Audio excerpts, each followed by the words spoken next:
Hello. Hello everyone. Hey So we're here to finish the rating lists. Finally. With season 2. Well, for now at least. Like until the end of season 4. Yeah, I will not do... Hold on, I'm trying to get everything set up. There we go. I will not do the one at the bottom, so season 4 IDs before... And EGOs too. Before the end of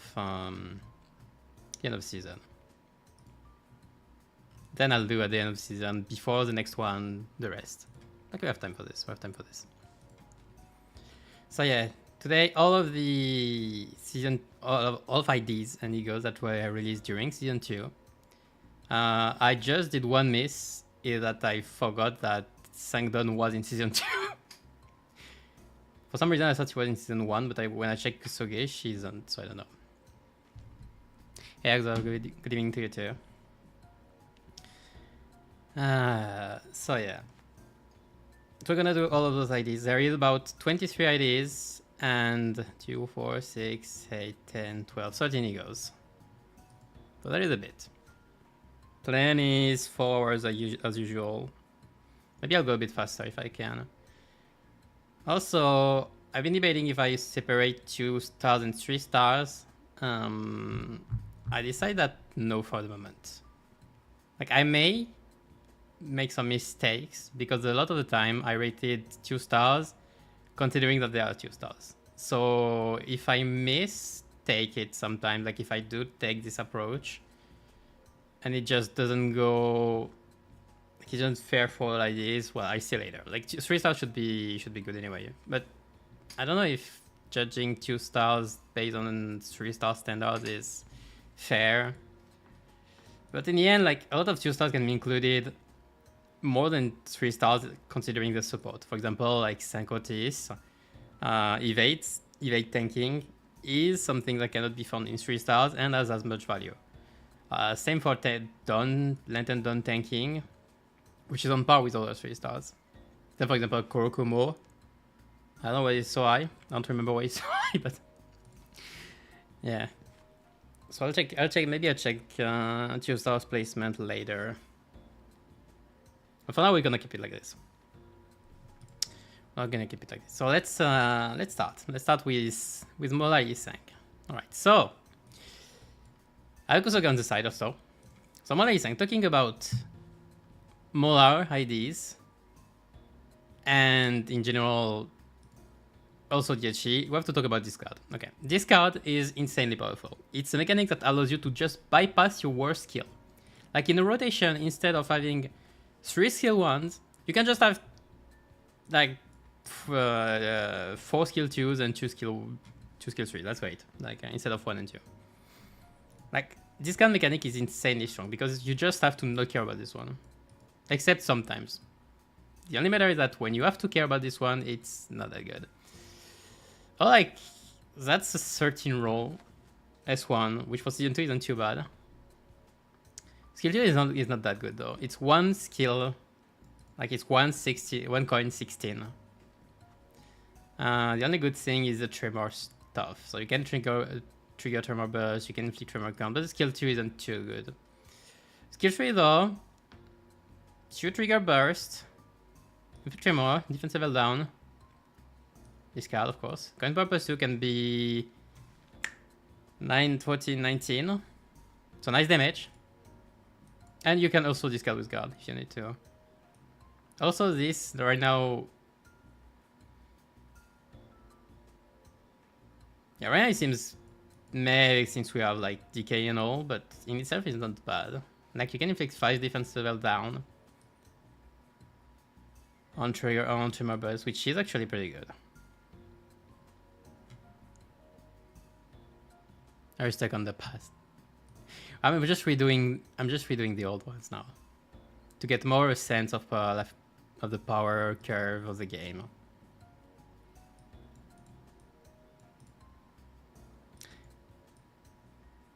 Okay, yeah, the spot is the same anyway.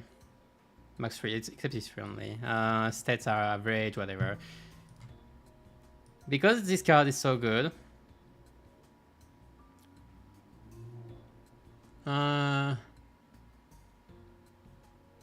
I still have to put him at 3.5 because skill 2 is not that good. Like, sure, you don't have skill 1s to care about, but this skill 2 is not as good.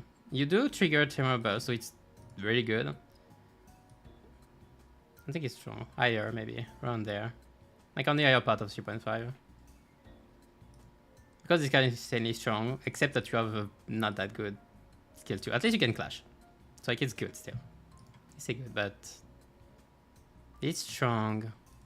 Would I call it strong?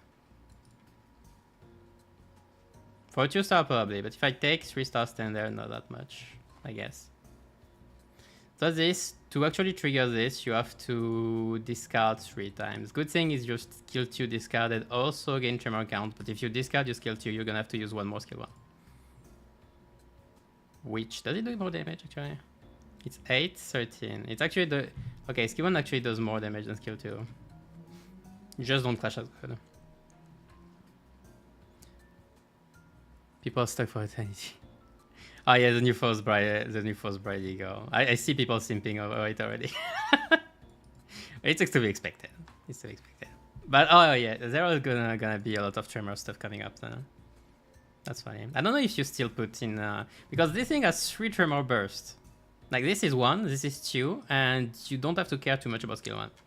So like you can actually trigger a lot of Tremor bursts as long as you have the count, which is not the hardest part. Though this, you need to actually spend the count, so you actually need to use it later. Like in third. Like use 2 skill 2 and then you can use skill 3. If you have a perfect rotation. And then you trigger... like in 3 skill, you can trigger 4 times Tremor burst, which is insane. You just need the Tremor count.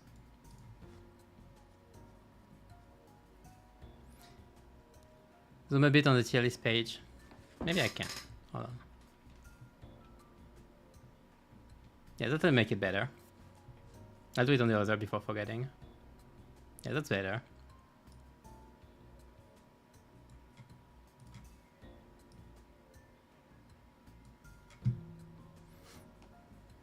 There we go. Yeah. I'll be done. So yeah, I'll put Yisang there for now. I'm hesitating to put him at 4. He's between those two anyway. He's around there. But Spice Bush Yisang on the other end. Okay, where are you going? Okay, so the Sinking Deluge guy. All of his stuff, all of his strengths come from his skill 2 that is AoE, which was at the time I think it was the first one. If we're excluding like Iscliff S4, Shizcliff Uptie 4, I mean. So yeah, first attack skill with 2 with attack weight. So that was huge. Now it's still good. And just the Sinking Deluge thing. It's the core of any sinking teams, especially nowadays, since more and more bosses have sanity. So to actually inflict damage, you have to use Sinking Deluge. Which is a big deal now. Also, this can be actually very good to bypass the thing. Inflicting count and sinking next turn can lead to some nice combo. Because you can, for example, do this one. Then you inflict count. Like on the last skills, and you have like a huge bunch. You have a bunch of sinking. The better one is this, like this one when you want to inflict sinking. You use skill 1. You can use it at the start of the turn. Like it's nice. You use skill 1, 3 count next turn. So you just have to inflict potency on the end of the turn. For example, one of the best example is where is she? Rodia, Yachi Rodia. Use the Yachi Rodia skill 2. So inflict 5 sinking, like in one of the last skills. So by next turn you have 5 sinking plus 3 count. Plus those 3 count. So you have 5-4, which is a nice start. This just allows to maintain sinking for Deluge, so it goes good. The Tremor count part is kind of irrelevant. It's hard to stack, because you have to use skill 1. And sure, you have Molautis to help with the passive, but you need, for this, you actually need to put her in the bench, which is not necessarily what you want in a sinking team. And this guy you only want in 2 cases, in sinking team or in blunt, like in wave fights. Blunt, weak wave fights, most likely. But it's still very good. Like, it's still very good value. Can do insane damage, especially this one. And being core, he has to put it in meta. I have to put it in meta, I guess.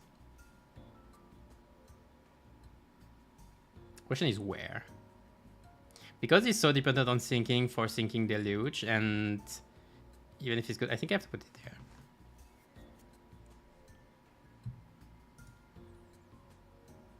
Because first of all, it needs to set up this, so it needs to use skill 3 or skill 1. I like the +3 and the just 6. Nice consistency. The consistency. So you have to actually use the other skills to use this one. So you can just use it directly, and it's actually harder to set up than Regret Fault. But we'll talk about Regret Fault a bit later. But still, it's so core for syncing teams that I have to put it in very strong at 4.5. Plus, it's a very good generalist because of this. I remember this is the first Puggesnart event. Well, the second Puggesnart, then like there's a Green of Down. Like, this is helping a lot. Alright, next, also read in season 2, double copy sank. So he also is a core member, but this time of Rupture, so that's funny. Like, both Rupture and Sinking I can now like, so that's funny. But this time, like, it's a W team, so we use Charge instead of Tremor count. Also, like, before we end, on Blaze Bush I didn't mention, but like, this is just more damage, which is good for free, more damage on the skills too. And this is, yeah, just good if you have AoEs on your other units. It's fragile, but like, whatever.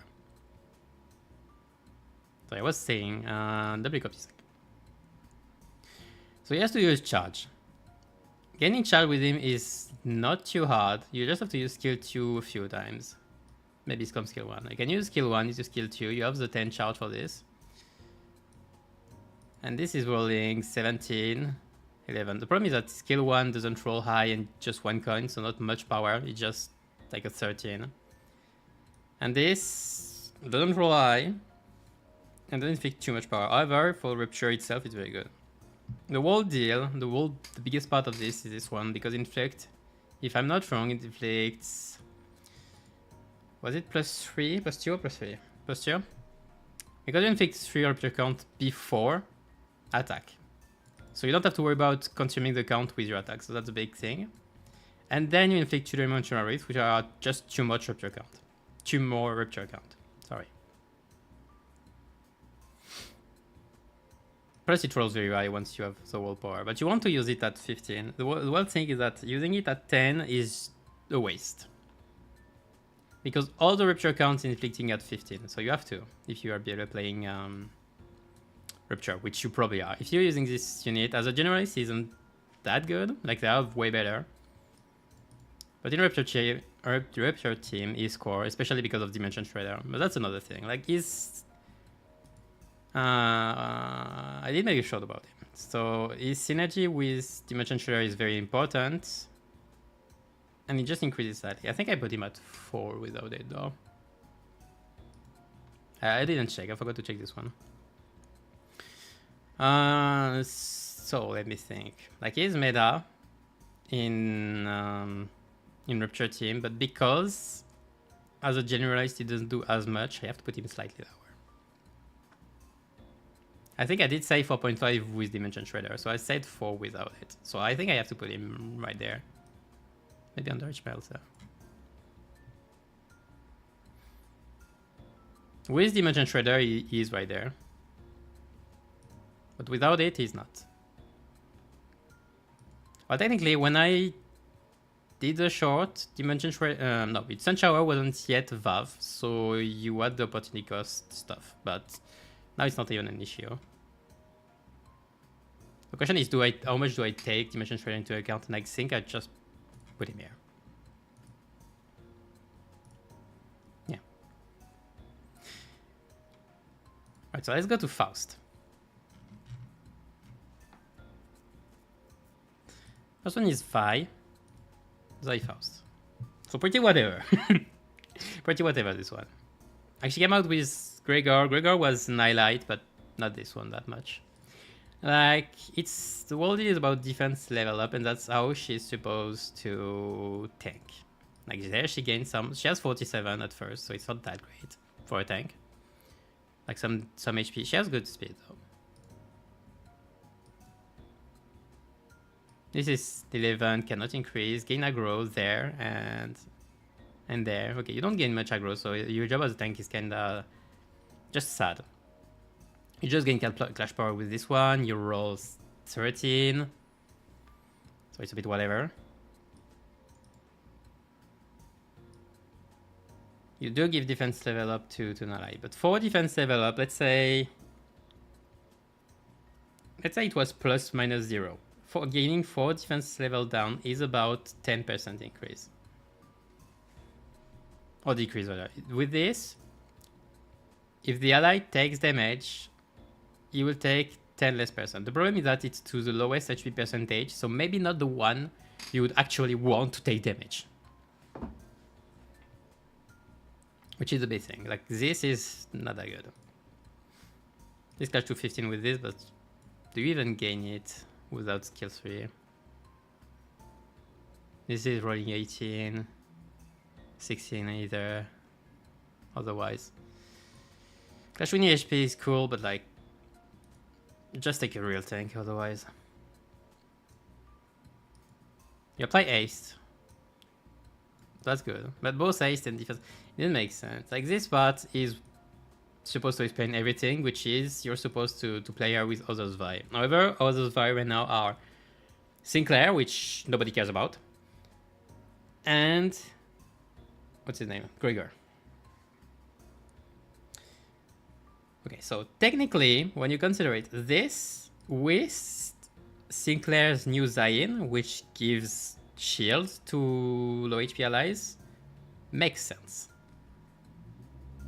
Like, we are starting something. Something is starting. We still don't know what yet, but something is starting. Also this, which is just a better way of Sinclair doing it. Like, all of it is nice, but right now it's irrelevant. It's like what I said on my... for Sinclair's Zain EGO, which is, it's not relevant right now. Like, it's cool, but it's not relevant, so I have to put it in 1.5 actually. Do I go that low? Do I go that low? I think it's just irrelevant. Like, you only buff for like 10% reduction damage. And you don't... Okay, you gain 5 there. So you can do this into one of the others. Wait, no. You have to lose the clash for this. Okay, no. Yeah, that's right there. I spare. I didn't. So yeah, I think Zvi right now is bad. Until we get like beyond Mersault or Zvi, like we don't care about Zvi. Those two at least. Like, Gregor is not that bad, but we'll talk about it later, at the end, actually. And I think she's down there. Backlashes, defense level up isn't too relevant anyway, especially right now. Very low aggro for a tank. Like, you don't care. I think you don't care about this unit.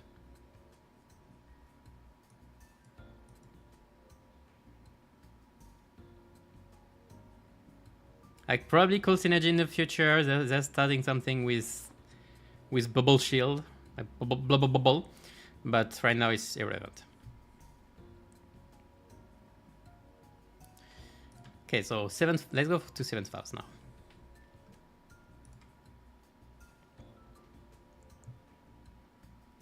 Alright, so 7th Faust is one of the core member right now on Rupture team, but more for a damage reason. First of all, this passive is extremely weird because it's like Magic Bullet Otis. It's just give poise to a unit for no reason. It's just give 20% more damage to a unit. Like, this one made actually no sense. Like, you can just crit with your units, with the thing. It's all like you can just crit. It could have been give 20% more damage to when hitting weak or fatal for each rupture. No, it's just give poise for some reason. We don't know why. But she does a lot of damage. Because skill 2 is a 3 coin, skill 3 is a 3 coins, and both gain coin power with Rupture. A lot of coin power. Because this is rolling 22, 10, 16, 22, and this is just plus 50% damage. This is just plus 50% damage and 15 Rupture, which is not even that bad. The only thing about this ID is that you have to clash, otherwise you're gonna consume your Rupture count very quickly. Also, this is rolling 17 then, which is not as high, but with like this, it makes it up. Also this, for some reason. Skill 1, 2. Skill 1, 2 can go to up to 14, which like was a nice standard at the time. It does a lot. However, she has minus, like Rupture count wise, she has -2, +0, -1. But she is the main source of like real damage in Rupture team. The question is, do you need actual damage in Rupture team? Can you just, aren't you just supposed to just let Rupture do the damage itself? So what is this already? Okay, it's about the same, but without poise. It's the same passive, but without poise. Like what I said, actually. Yeah, it's 20%. It's exactly the same for an ally. Like, it's actually not that bad. It's the same, it's good. High speed, by the way. Don't care much about tankiness, but like, you still need coin for sure. To proc it? Yeah, I guess. I think I'll have to put it right. She falls down in generalist comps, I think. Like, she's stuck at 16 and 17 and 10 without Rupture. So I think I'll just put them both side by side right at the edge. Like at the edge of 4.5.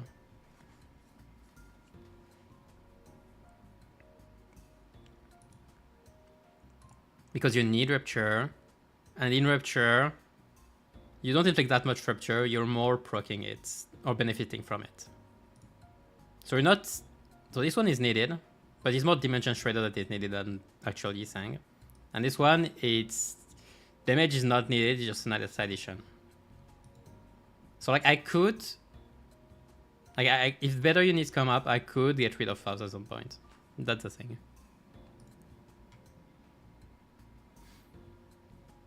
Like maybe she's one of the next one with his cliff to fall. Probably. She still inflicts a lot of damage, so like sure. Alright, Regret Faust.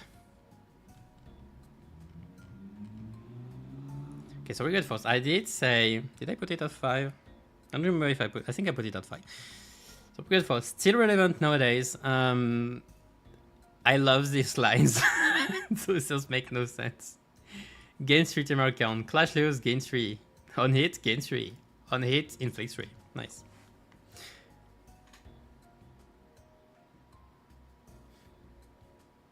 Outside of Rupture, I'm not even sure if the Yisang is better. Like, he's a charge ID and benefits from it, but that's about it. So yeah, he has better rolls, probably.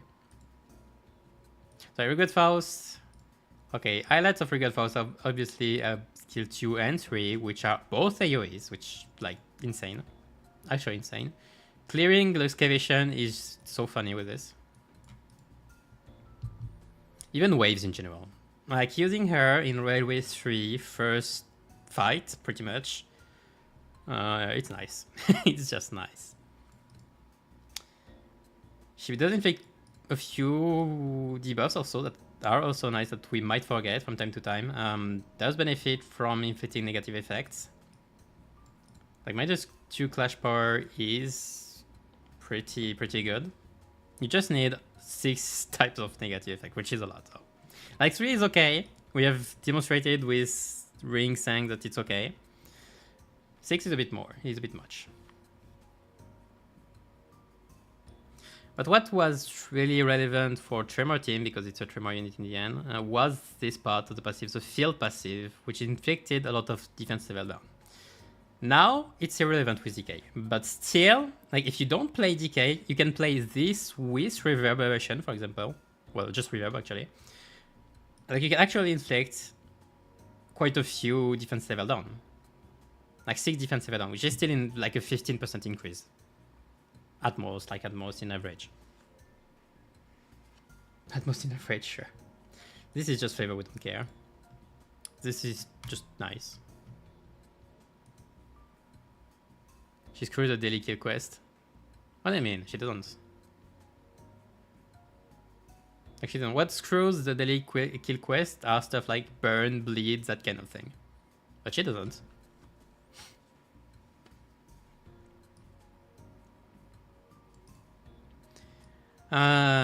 So yeah, the only thing is you need to spend Tremor count for this, so you need to stack up first, but you gain so much from both your skill 1 and your counter if you really need to, that it's whatever.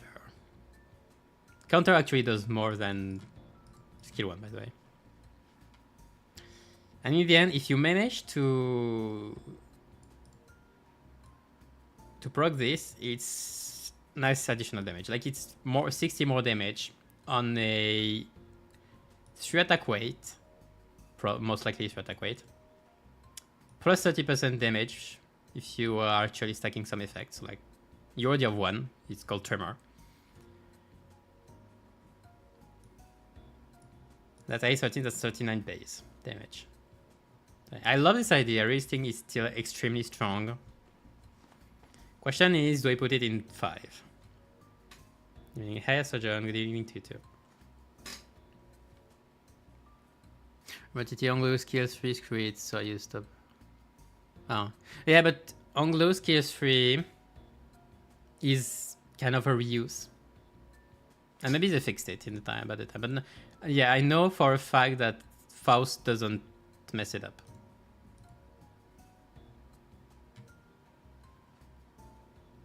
Spice Bush did? I don't remember it. Like, I've been using them. I've been using this one at least. I've never screwed it up. Like, what screwed it was Burn from Sinclair. Burn or Bleed, like from Sinclair. Or, what did I use? What am I using? Where is she? It's Middle Dawn. Middle Dawn has Bleed too. But not this one. Hi, Shenzhen. So yeah. So she is around there. Question is, do I put her in 5 or not? Because I think she's still extremely relevant now. At least there. She's at least there. Question is, do I put it in 5? She doesn't clash too high. That's the one thing. Her clashes are 11, 16, 18, which for today's standards are pretty low. But she has clash power, effective clash power increase. So we can at least add 1 to her, probably. So it's more like 12, 17, 19, which is better. I think because she's so dominant, I might have to put her in 5. I never found her underwhelming in practice.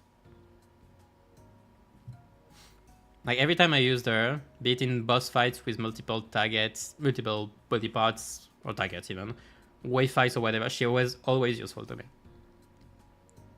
Mirror dungeon, everywhere. Like I haven't found a place where she's useless.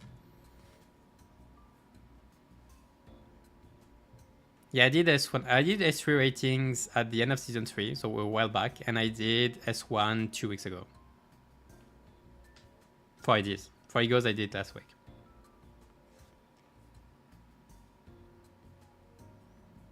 Not that good compared to everything else. AoE is so relevant though. Plus debuffs. Like this is irrelevant, but this is actually very relevant. 1 plus coin drop is actually pretty nice. But you do inflict a lot of damage.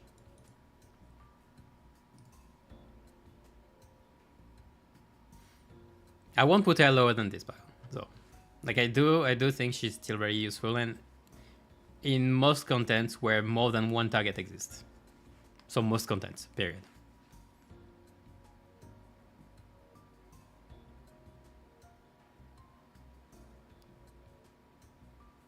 Well, before, because, okay, just think. First, because of reverb, she has 3 Tremor-based on skill 3, so it's very relevant. Second, because of reverb, you cannot use decay, which means that this passive is relevant once more.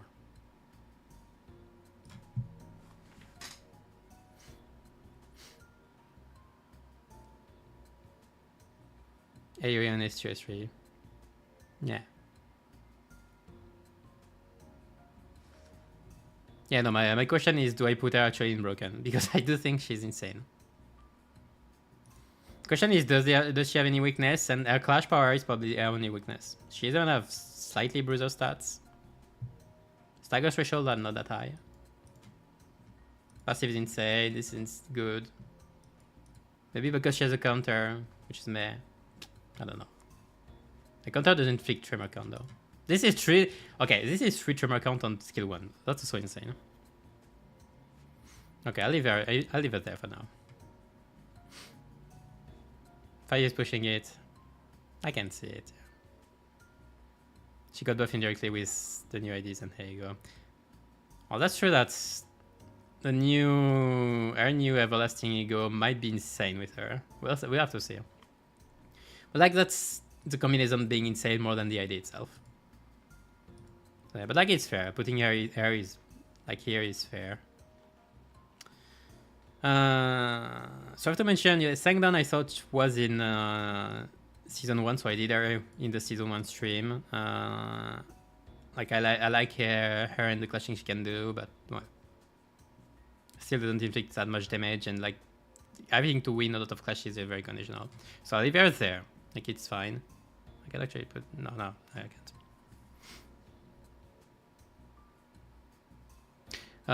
No, stats for egos and all will be on Monday as usual.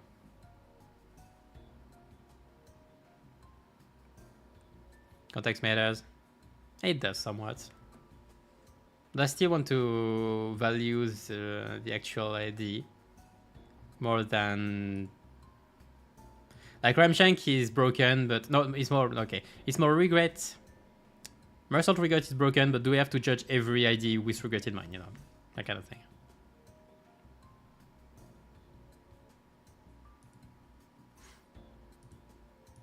But well, for now it'll be good. Let's go to Ryoshu's only ID in season 2. But what an idea. Okay, W Ryoshu. W Ryoshu is still an insane DPS even nowadays. I'm gonna open my damage sheet on the side because I forgot to go again.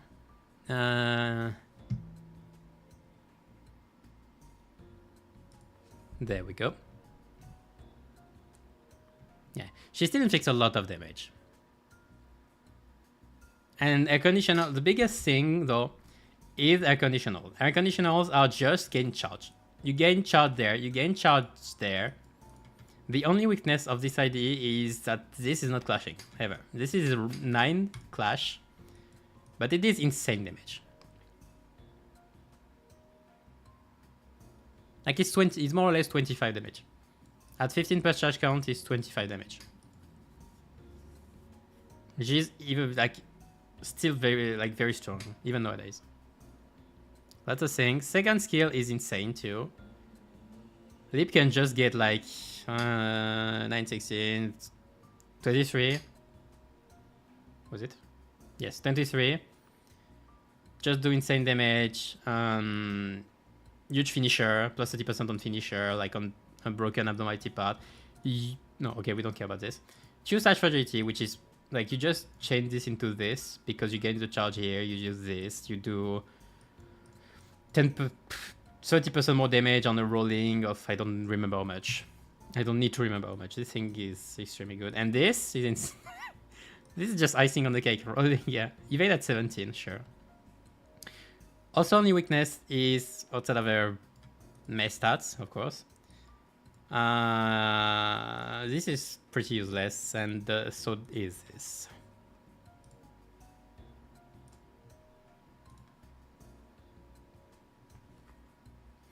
A 4.5, 5 strong, sufficient in evade. Generally, way sometimes very content nowadays. She is a very extreme strong. She's an extremely strong generalist. The only thing is, first of all, she does not participate that much to any archetypes, like she is a selfish unit, and so her power is limited by her own. And second, she doesn't have a passive. Most IDs nowadays have a passive that increases their damage to huge numbers, like insane stuff. A good example is Office Cliff. This is just 30% more damage on Tremor target. Just gain 30% more damage. Another one is Air Gregor. First of all, damage up, whatever, but even then you can do 40% more damage on sinking targets. Rupture doesn't have this. Rupture only has air skills to rely on and only air skills. So that's something to take into account. That's why I don't want to put her at 5, but I will put her very high. Like around, like there. Okay. I don't know if... Maybe this one. I don't know if Captain Ishmael is still better or not as a support. I'll say no for now, because she's still an insane generalist.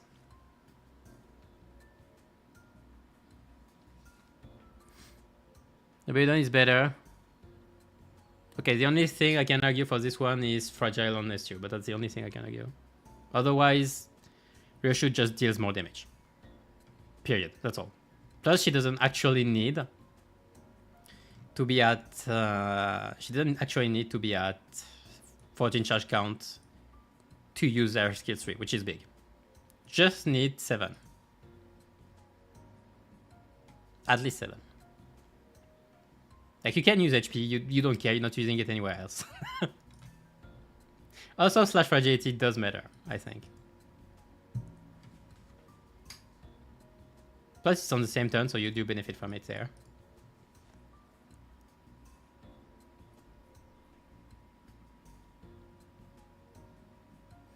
New IDs are fighting for the imaginary spots. Yes, I agree. I do think that right now, she kind of fell off from like a top spot as a DPS because she doesn't have a passive. And her scaling like is very limited. Like, she doesn't have a scaling. But she's still like very strong. You just put her in a team, she does the damage, whatever. Like, go on. Just put her in any generalist team. You want a slash team? Boom. Put her in. You do whatever.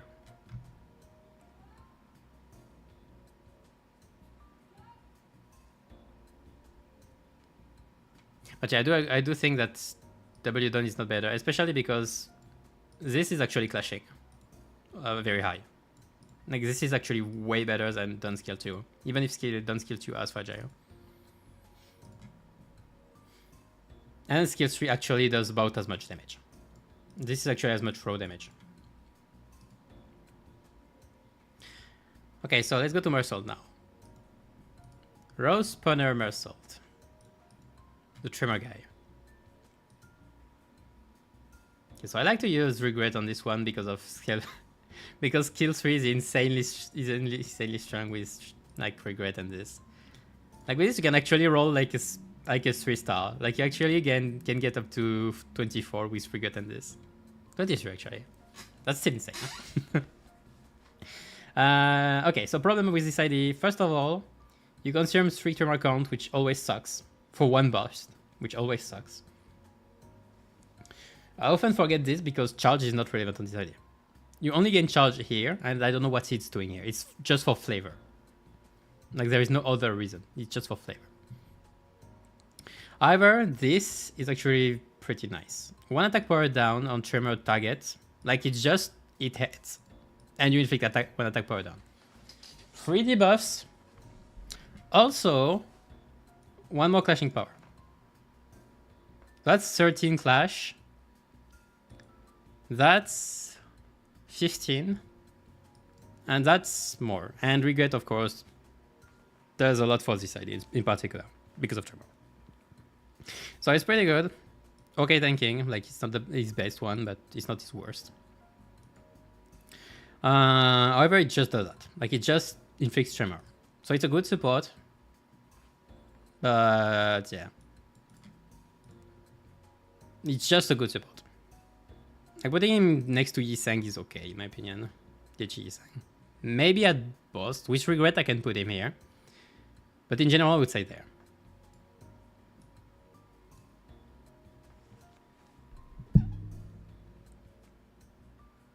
The potency is great. Okay, maybe I can hear this.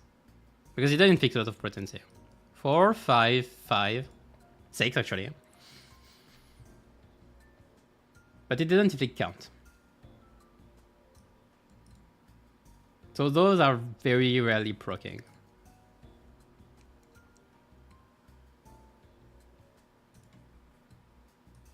With regret, I could put him like here, but without it and in general, yeah, the best I can put him is there, not higher. Bieldon or Bielfaust. Bieldon and Bielfaust are both dysfunctional, so I cannot put them higher. Like if we're considering Biel as a wall, like I can those two, like Wimmersoul, those two are going here, but otherwise they're just here. And I'm not really doing an average for this one. -3 tremor count, yeah, I don't like it that much. But still just one free attack power down. And -1 clash power for like, whatever. So he has one more clash power actually. Plus, like, you talk about context and he has regret.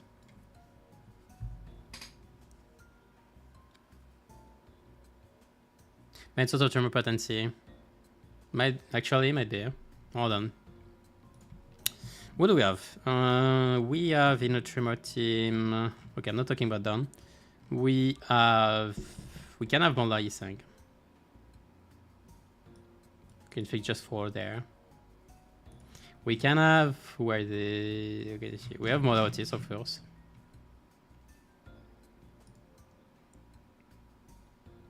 Four. We have what's his name? We have Regret Faust.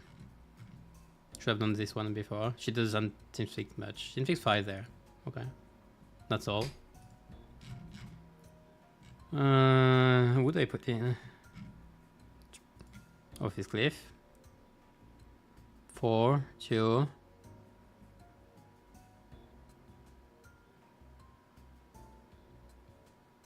Yeah, he really is the only one, it seems. I'm missing one. Well, there is her. Like 16.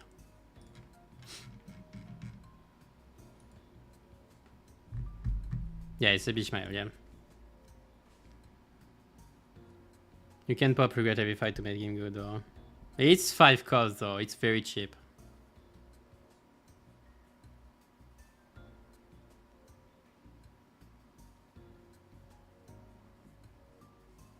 However, Russ and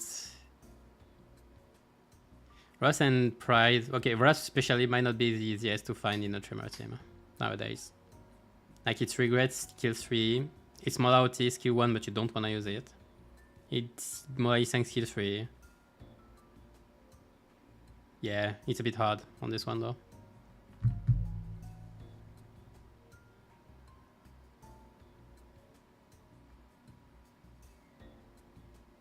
Also studies on 4, yeah, because she brings blood sack. Yeah. Yeah, fruit sack, yeah.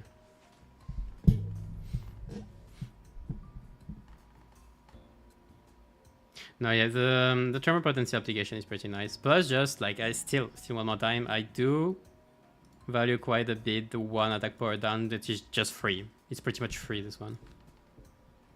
Plus, it's 1 tremor burst only, but it's still 1 tremor burst. And because you gain 5 charge count, it's actually plus 25%.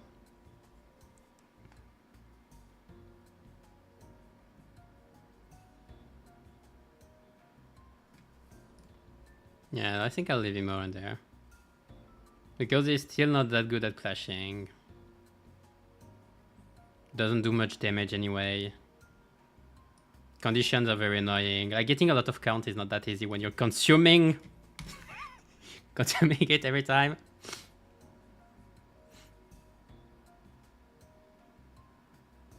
Tremor IDs, like since the end of season 2, Tremor has been like they've been pushing it. They've been pushing it a lot, like a real lot. And it seems like they keep pushing it again. I don't know why. I don't know what they want with Tremor, but they're trying. They're trying their best. But even then, yeah. I think he's just good. Like I think I cannot put him higher than just good because he still struggles quite a bit. He doesn't do much outside of inflicting tremor potency. Like he's just a good support for tremor.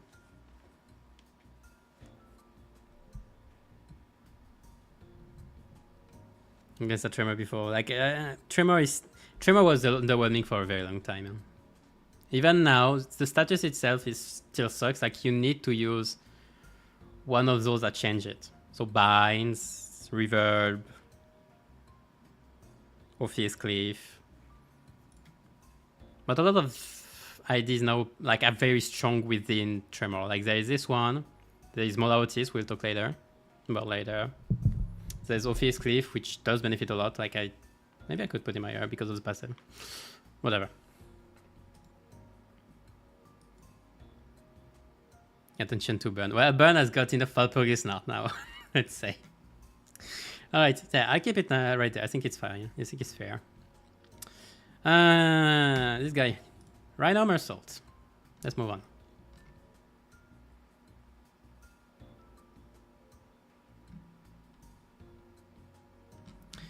Rhino Mersault. Right there. So the blood inflicting charge.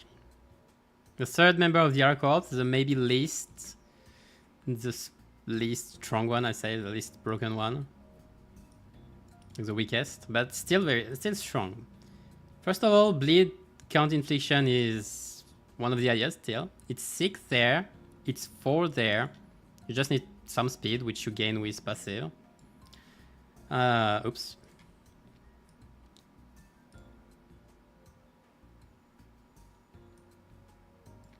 Also, you gain aggro. You just gain aggro just for existing, which is a nice thing for a tank. The only problem is you don't have a big shield. You have a 20 shield, which is not that high now, even if you have 50 defense. And one of the highest HP. Like the only problem with this idea is he wants to tank. He can tank decently well, but he doesn't really have tools to tank. All the aggro is from this too. I forgot about this. Plus 25% damage, whatever. Really, whatever. I like him. Bleed count is a bit more relevant right now with ring and all. Charge gain is easy. 4 there, 8 there, just use 10. Per 5 charge count next turn, max 6. So you get plus 6. So you can get to 3, 11. So it's a bit RNG. The only problem is that it's RNG to get 7 plus speed. You're likely but to get it, but like it's still RNG. You still have a low, like a minimum of 3.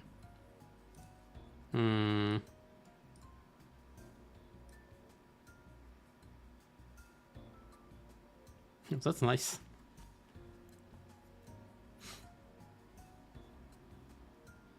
Assault is a passive aggro, yeah. Like it's actually what makes him able to somewhat tank, or rather to have a role of a tank because he has aggro. 3.5 now. I think that's about it, yeah. Bench team for the medium assault. Bench minimal because rings. Yeah, I can see it. I think it's still good though. Like it does inflict. It's one of the biggest bleed count inflictor outside of rings randomness. But like I don't want to count the ring in like ring sang because it's random. So it's 20% chance of actually being more.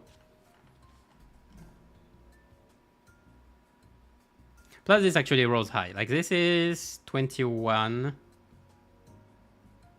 Which for a tank is pretty nice. This could be higher though. Yeah. He's not as good as B was, but like... There.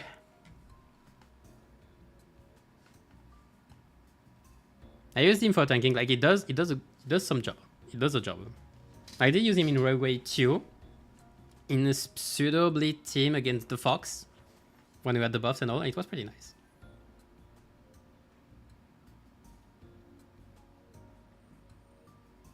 That's all the nice stuff I can say about City. I can understand. of damage tanking, yeah. His skill 3 actually does quite a bit. But otherwise, yeah. Skill 1, because of the 25% damage, does increase to like... I don't know, 14. About 14. Which is meh still. Nice 12 actually. Wait, isn't it +2? I don't remember. Isn't this wrong? I forgot. I forgot who told me. Isn't it +2? I think it's +2.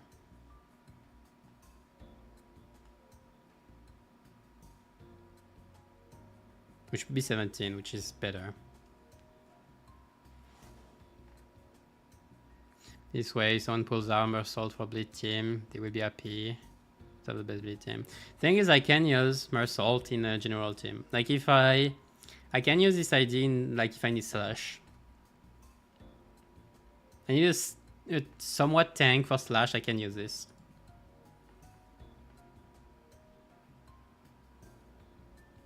Plus, he gets a lot of speed, which means that he can get a lot of speed, which means that he can clash quite a bit. The only problem is that he doesn't clash too well, though. I can lower him a bit.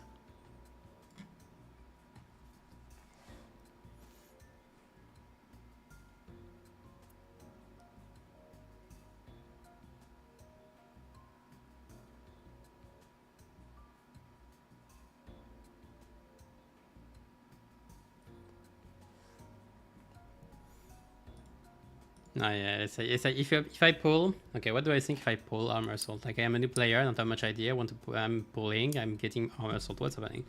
I'm thinking. No, I think that's fair.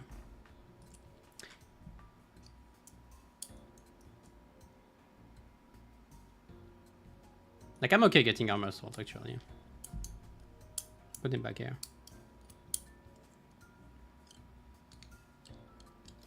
Because even if he isn't using bleed, this can still be a lot of damage.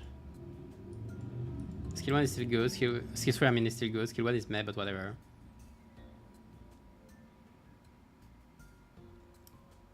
Nah, never mind, I'll put him here. Right, I'll stay there. Hero show, yeah. No, I can see this. I do value defense and all, but since it doesn't have really the tool to tank outside of just his natural bulk, yeah, I cannot put him higher, I guess. Yeah, I'll say I'll leave him there, I think. I think it's fair. I think it would be fair, this one. Right. Moving on. Double corp on Lu. So reads at the same time as Ryosho. This guy is supposed to be a support. First of all, I don't know why there's 5 Rupture here. Passive is haste. Okay, so your passive is haste. Speed, so we actually have higher speed. You apply charge barrier. Unfortunately, like charge barrier isn't too relevant. Like it's cool and all, but same as other shield and all, it's just not relevant. Like you can use a tank in a comp to take damage and all, but using a team based around charge and like barrier and shield and all is not relevant. So giving charge barrier like to other W corp, which are all weak except like Mersault, you don't care that much. Like you don't want your other IDs to get W IDs to get hit. Mersault is the only one that can get hit, somewhat. Or Faust maybe. Don't remember.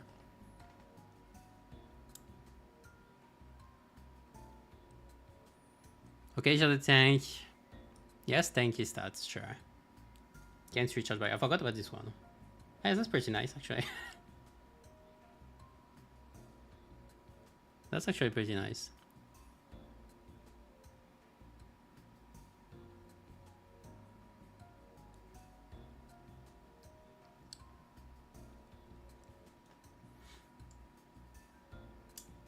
The property when shielded. Gain a lot of charge, okay. The problem is that it doesn't have aggro. Like if he wants to tank, it doesn't have aggro. That is usual. If a tank doesn't have aggro, it's not really a tank. It's just like tanky. Tanky. Dimension Shred, okay. Generate charge. It doesn't need to I don't think it needs help to generate charge. Like only. Okay, this consumes all charge though. This is nice, but that's what I said earlier. That you give you give shields to allies with lowest HP percentage, which might not be the one you want to actually like tank anyway. I thought maybe like some example like Pequod is Cliff. Or maybe if your tank actually got hit earlier. Actually, I can see it, so never mind.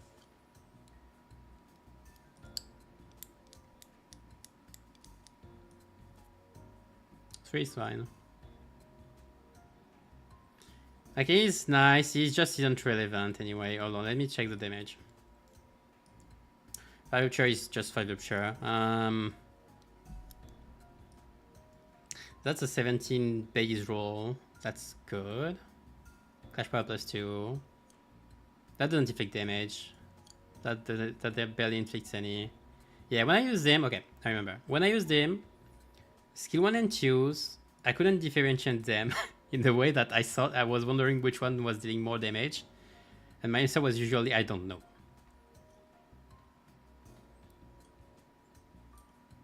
So he's not relevant.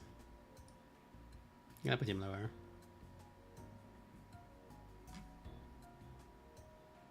Yeah? Interrogation point? What was I saying? Cosmetic after point, yeah. Like you gain, okay. One thing about charge barriers that I have to mention though. You do gain charge from it.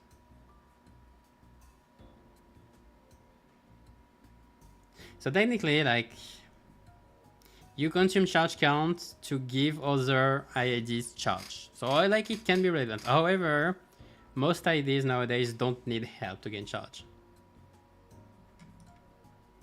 So it's not that relevant. Like it's interesting when you think about it, but it's not relevant really.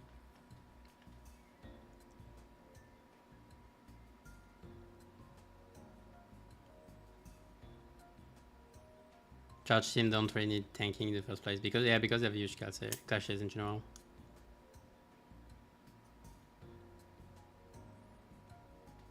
Yeah, a tank needs aggro or speed. But even if you have speed, you can only reject one clash. You need aggro, I think. Like for example, Sankotis. I do think you need aggro either way. Because if you're not redirecting attack, like you can only redirect one with speed. So you have to pray you get the other one. Like at least another one to be worth it.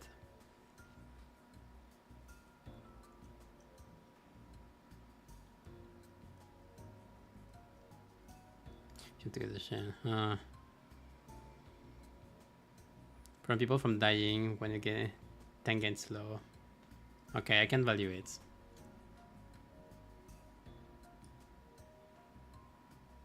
Won't put him higher though. Sankotis is best thing in the game, that's not fair. Yeah, I kind of disagree. I mean, well, we'll see. We'll see. Like there's one guy coming out that I will value very high.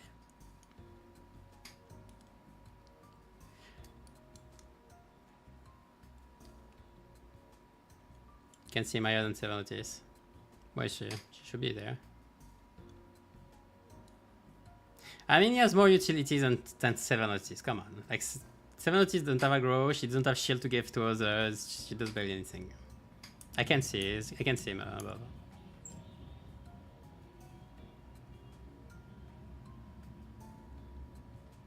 I would actually use her in the circumstances. I wouldn't. I don't think there is much circumstances where you would use 7 notice. I think I would see more way, especially as a generalist, to use this guy instead of her.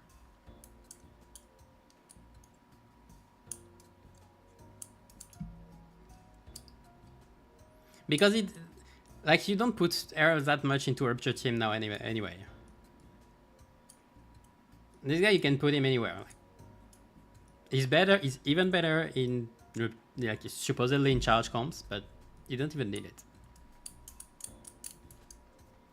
Okay, moving on. I'm leaving it here. Hook fixer on glue. Okay. So I didn't put him, like I didn't make a short when Bad Pugis was released, and I did put him at 5 because he was the best 2-star at the time.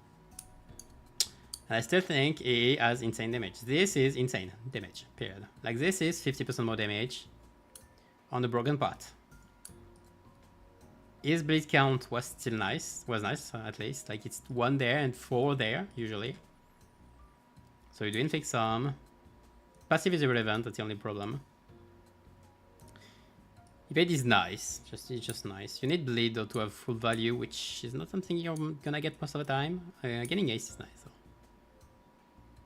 Like he has a lot of speed, nice damage, just pretty much everything you want from like a damage unit. I value this quite a bit too. Like you can actually get back some SP. Do you need 8 for this? It's kind of stupid in the end.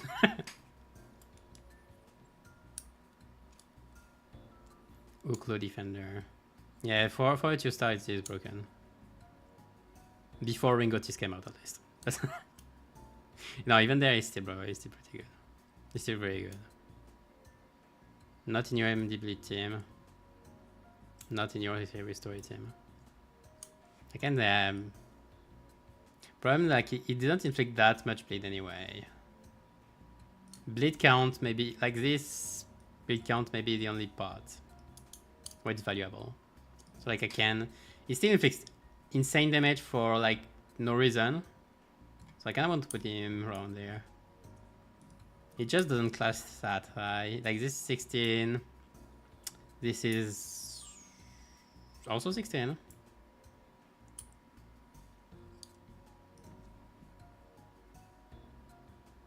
And this 12. He has no passive. Maybe I can put him slightly lower because no passive. No, I think because he's a 2-star, I'm gonna. Yeah, that's the thing. That's why I don't want to rate them on the same parts. Because if you compare his damage to other 3-stars, like sure he's very high. Oh, no, not. Where is he?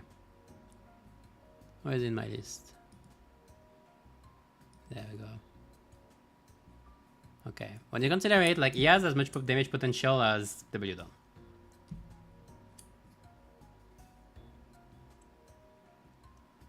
Considering skill 3 is on the broken part. Which is insane when you consider.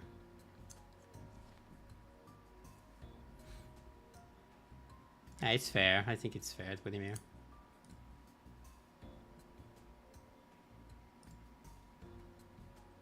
Because it's 2-star. I know. But you know, even without being a 2-star, it does inflict insane damage.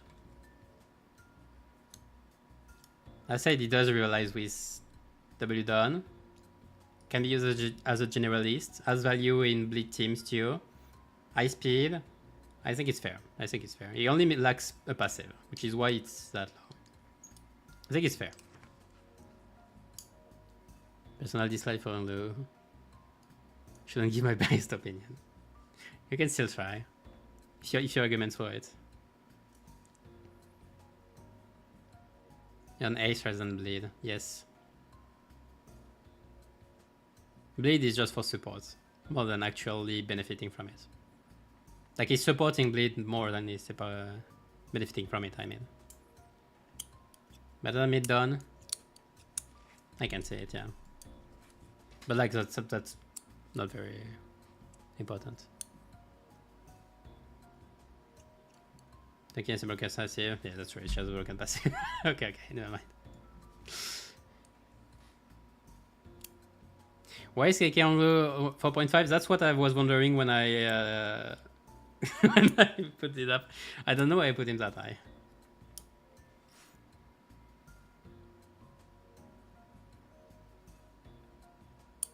But no, yeah, okay. No, I did put KK on because skill 2 is insanely relevant. He has paralysis, still, bleed count, potency, I guess. Wait.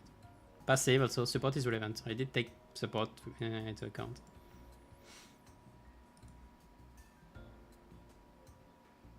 Like this is still insane damage. Where's my shit? Yeah, this is the insane damage. It still did.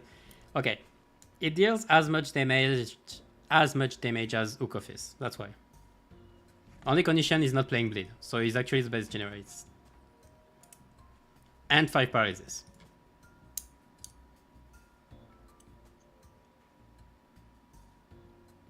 Because having a broken skill 2 is very valuable.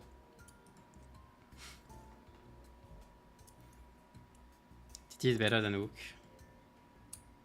I think because TT doesn't have a skill 3 in most cases, like a very strong skill 3 in most cases. I'm not sure. Wait, hold on. Maybe actually. Give me a sec. Like he has, okay, Ting Tang has the most broken skill 2 in the game. Still, well, now under Ring Sang, my bad. No, actually, Shang does more damage than Ring Sang skill 2 on the broken part. It's just like his skill 3 is bad, and his skill 1 is bad too.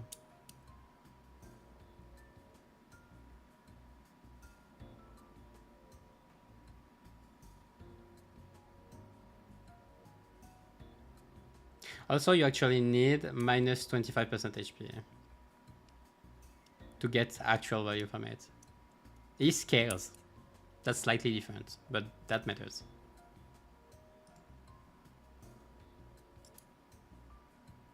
Okay, there's 2 as well, yeah. But that's about it. Like in rotation, like in one rotation, it does about as much damage. Considering it is an S2, considering it is an S3.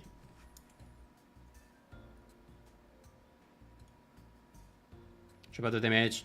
That's what I calculated back in the day. Like in one rotation, I have Kurokumo on 213, and I have Ukofis in 230. Assuming a broken part on skill 3 and taking into account the bleed damage from where is it? Bleed damage from this, because this is a 2-5. This is 10 more damage. This is 10 true damage. Like this is something we might forget when inflicting a lot of things, but like it does stack.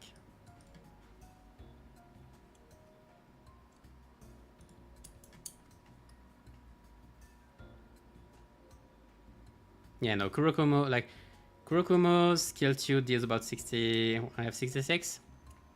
66. Ook fix skill 3. This one inflicts 72. Like this still inflicts like 46 with the blade.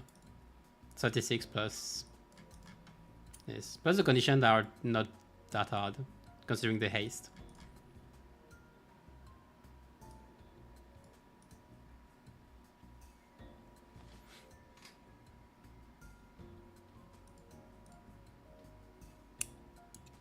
Did you have 2 skill 3? With skill 2, you mean? Yeah, I understand what you mean.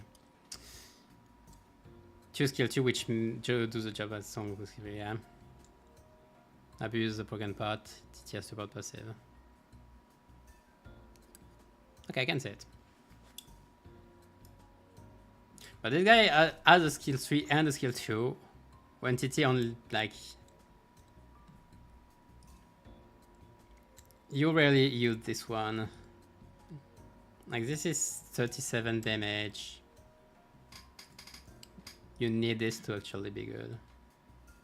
Also skill 1 is worse, which you have to take into consideration. This is better though, probably.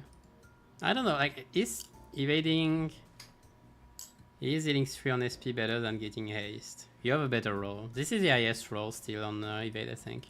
This is 18.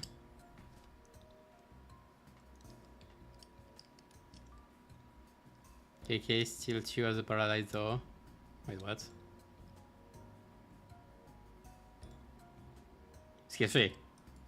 Skill 2 has no paralyze. Also this. A pseudo ego. I've seen better multiplayers on Egos, you know? This is just set 37 damage on one target. It just adds the roll of an Ego. Not the damage. Well, it depends, I guess. But yeah, I can see this one. Okay, you know what? Okay, we're gonna do this. Sure. Like, I don't care. Well, we don't care about shifter, sure, whatever.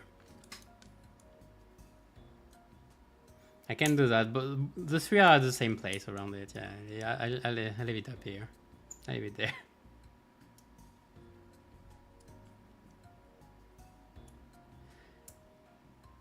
Yeah, let's just move on. Okay, this one I want to talk about. K-Corp on glue. So K-Corp on glue, you know I value tanking a lot, and this is the most broken tank in the game. Period. There is no other question. This guy has 3 lives. He actually has more than 700 HP. He has aggro for days, so he can actually tank. Can actually do his job. Like, he has Rupture synergy, but who cares? Factually, who cares? This is not that hard most of the time to fill in, which means you can have 20 rolling skill 3. It's just that his skill 1 is not that good. And skill 2 just rolls 16, so it's like it's just average.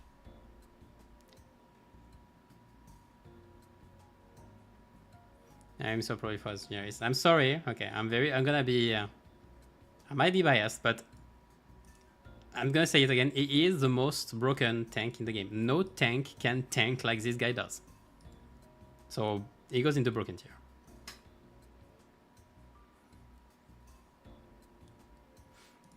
I'm sorry, but I love tanking. This guy can tank Dimension Shredder while he's actually weak from it. You just put him in a team. You need someone to tank. He's gonna tank. He is factually gonna tank. Whatever. Like, you just put him in a team. You don't even need to clash anymore. You just gain aggro. He's gonna tank. Every fight. Every fight, he has 3 lives.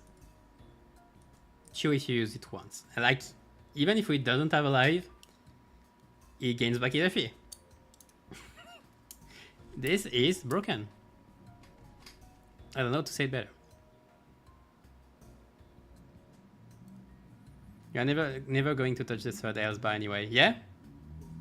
And yeah, it has mean you have two health bar, yeah, that you can use. Like, even if you don't use the third one, that doesn't mean that you're not gonna use the other two, you know. Like, the thing is, what do you need more from a tank? This guy aggro and tanks. I don't know. He will not go down unless like he takes an insane damage roll.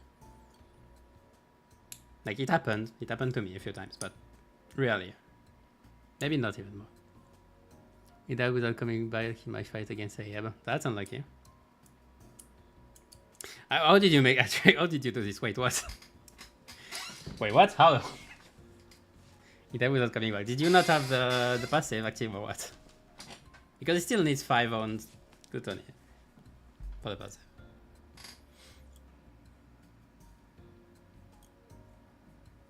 Or did you get staggered and you had a max roll on something? Like, the only one part, okay, is you have to go through stagger threshold. Like, you have to survive a turn of being ×2 on this, on those. Not use Dimension Shredder. Well, you see, he also has Dimension Shredder for the zombie passive, if you need to.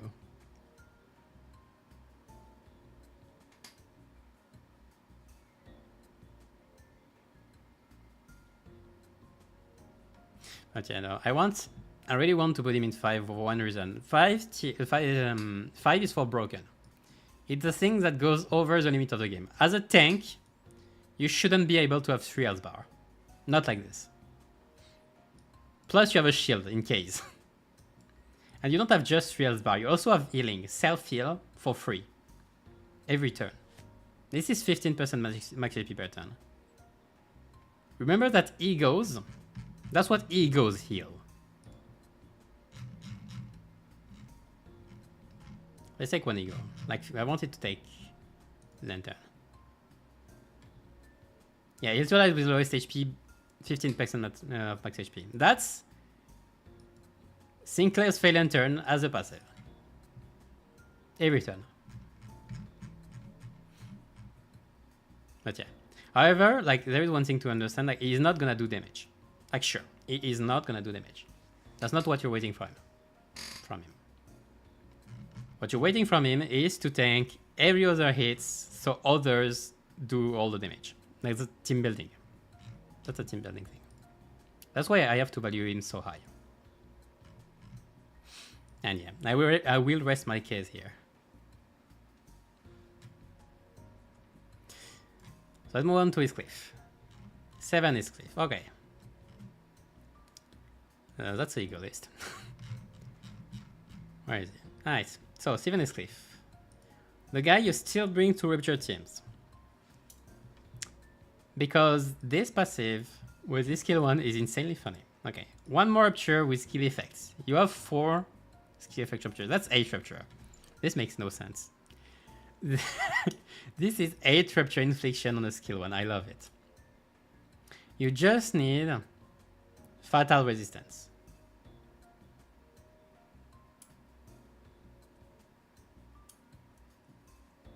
You need fatal resistance, which is not something you're gonna get everywhere, but on a stagger unit you do, first of all.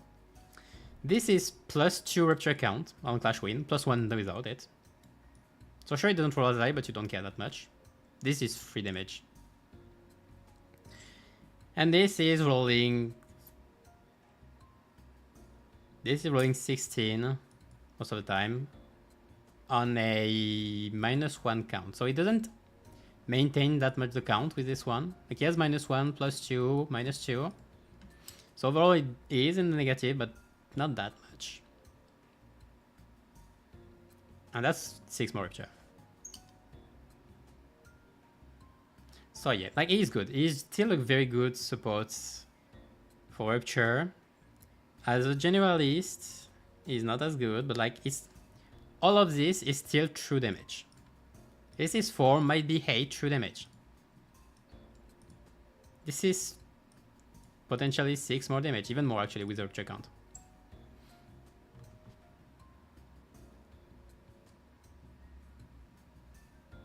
Can't wait to talk about Slush Mile. Yeah, we're gonna talk about Slush Mile.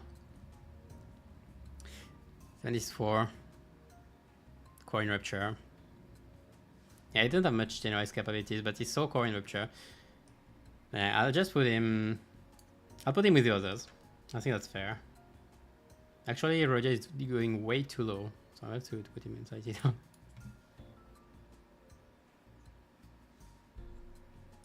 I have to put him here. Okay, this is fair. Because all the others are so good from there, I think.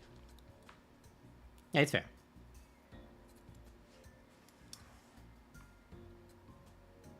Clashing is bad. It's not the worst. Like, this is worse. 13, 16, 16. Fortune Star, man. I remember when 16 was actually a golden standard for skill 2s. Now it's bad. Whatever. Okay, so Suncliff, let's go. Okay, so Suncliff, the potential man. Why am I going so down? There. Suncliff is a potential man. This thing is a mess. Okay. So what you have to know, first of all, when this guy was released, he didn't have his passive. I don't have the sanity condition, but he has a sanity condition that says that when you lose a clash, you lose SP by class proportion. Which is actually very useful if you want to go down in SP very quickly.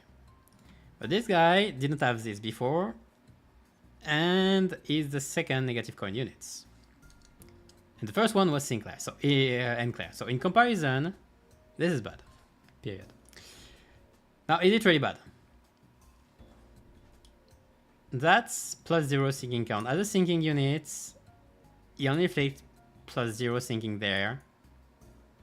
For count, -4, -3, so you don't really want to use it there. Just there, potency is nice, but whatever. But skill 1, okay, it doesn't clash. First of all, you're not using it for clashing. Except for skill 3 and maybe skill 2 if you are high enough on low enough on SP. Otherwise, you just use this.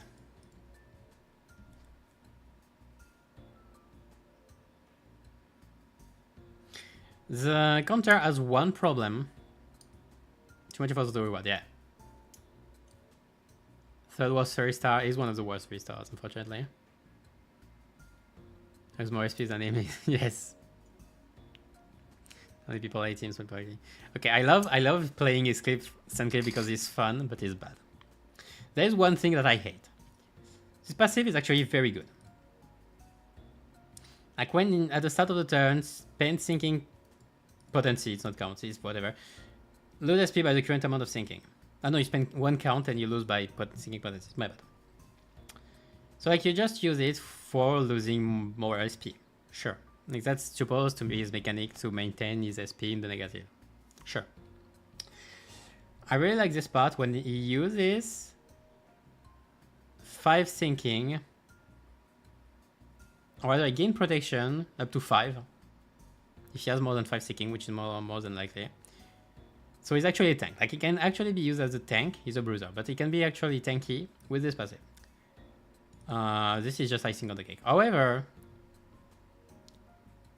problem is this. How you gain sinking potency? You gain it through this.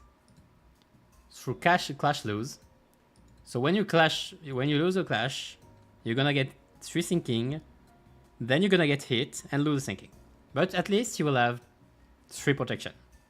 If you clash lose with this, you have 3 protection. So it's okay, I guess. But technically, you would like to use counter. Like, that's the best thing. Like, you even gain 5 sinking. Great, right? This is a mess. I hate this thing. I hate this. On use, on counter means after being hit and when using the counter. This is a mess. If it would be combat starts, it would be great. Because you gain 5 sinking, you're getting hit, you have 5 protection, and then you counter. Counter is actually pretty good, 20. But no, the way it works is you get hit, you have no protection, then you gain 5 sinking, which you're then gonna use with your passive next turn. So you're not gonna have the protection anyway. This is a miss. This is just a miss.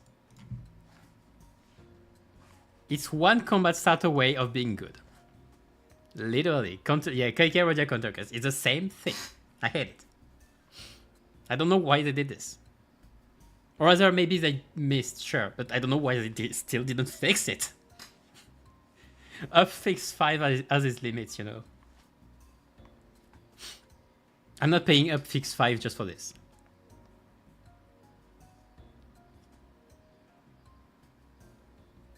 Even Philip clears better SP loss, unfortunately. No, but more seriously. You lose S1, you lose quite a bit of SP, you gain sinking, so you gain protection, you lose 3 more SP with this.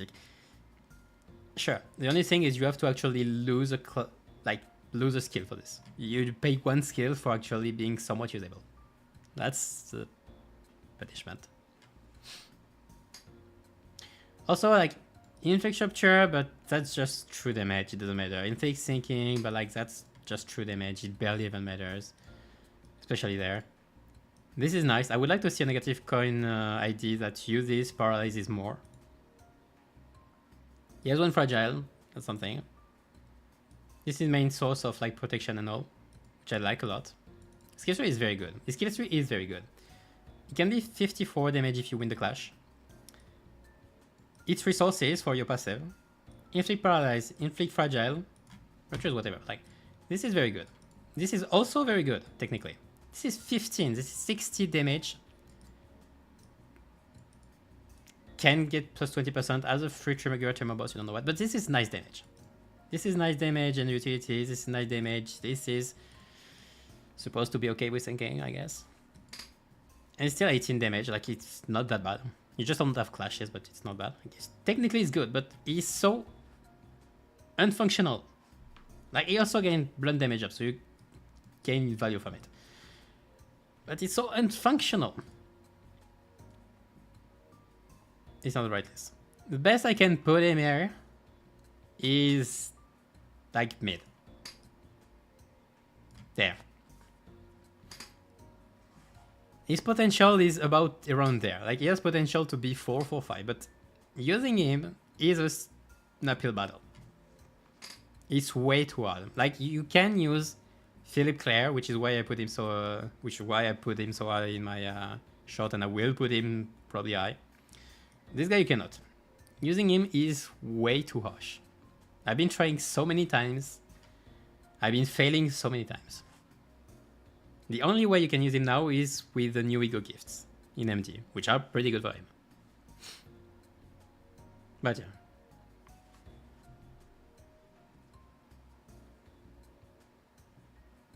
Technically, if I want to put him in the dysfunctional, I want to put him here. But he has so much potential that I want to put him slightly higher because of it. Nah, I have to put him here. Like, he's not functional at all. With the other unfunctional ones. This is the unfunctional bunch. Those that can do stuff, but do not work.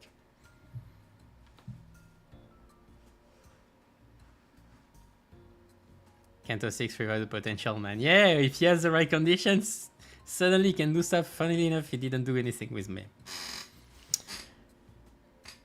He's not worse than Mariachi, is he? Sure.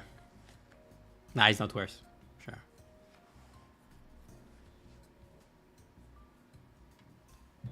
I just wanted the world bunch, so I can just put in Mariachi and that. But I want to put Mariachi over beer. Mariachi. Yes, so getting to Slush Mile. Okay, let's go to Slush Mile now. Okay, let's have fun. Let's have fun. Alright, you know I value. How do I push this? Okay, so let's analyze this thing. She has aggro on other skiers. That's nice. She can gain 10% of max HP. So technically, okay. So first of all, this kind of passive is scaling with levels. When we get to level 80 and we'll have 400 HP, this will be scaling, okay? Okay.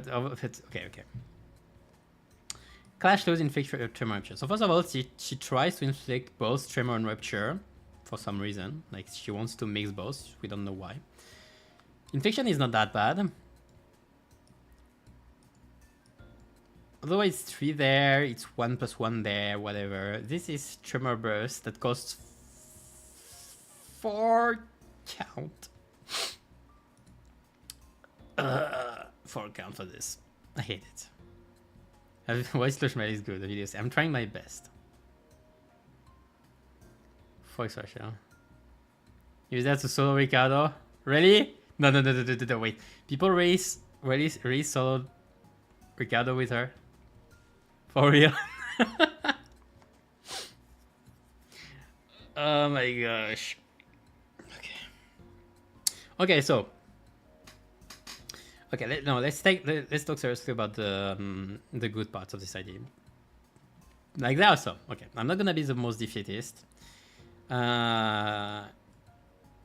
If you lose your clash every turn, you have about 30 shields. Okay, it's max 30, I forgot. You have about max 30 shields per thing. And you're inflicting Rupture, like Rupture or Tremor. Without consuming, like for Rupture, you're not consuming the count. So that's nice, I guess. That's one thing.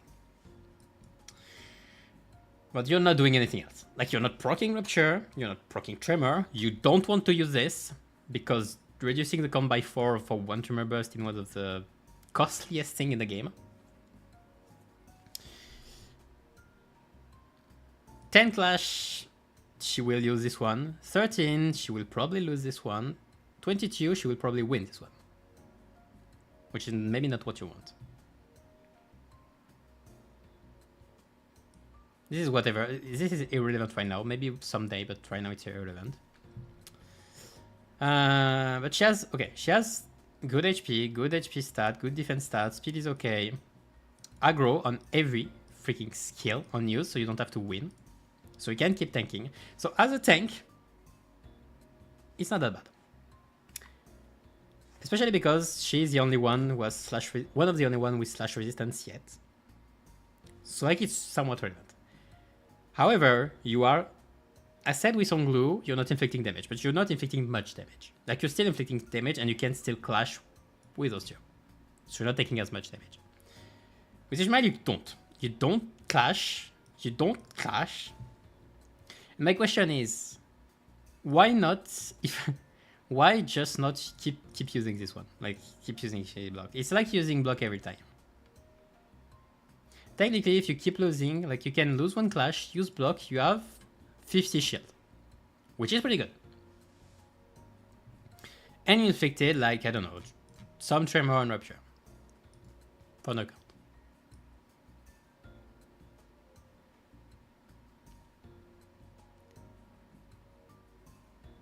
So because she has tanking abilities, and only because she has tanking abilities, I am willing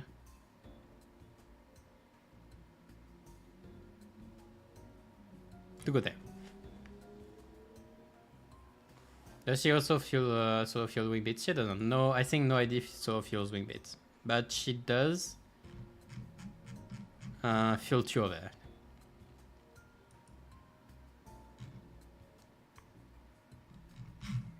Where is she? Where is it?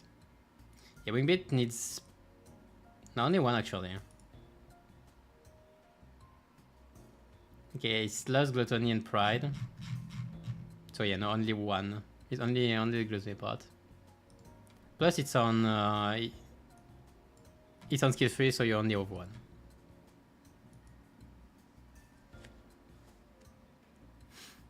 Alright, so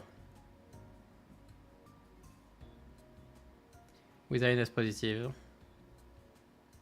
Yeah, unfortunately, like to use this one, you have to lose clash every time, so you're not doing anything outside of inflicting some stuff.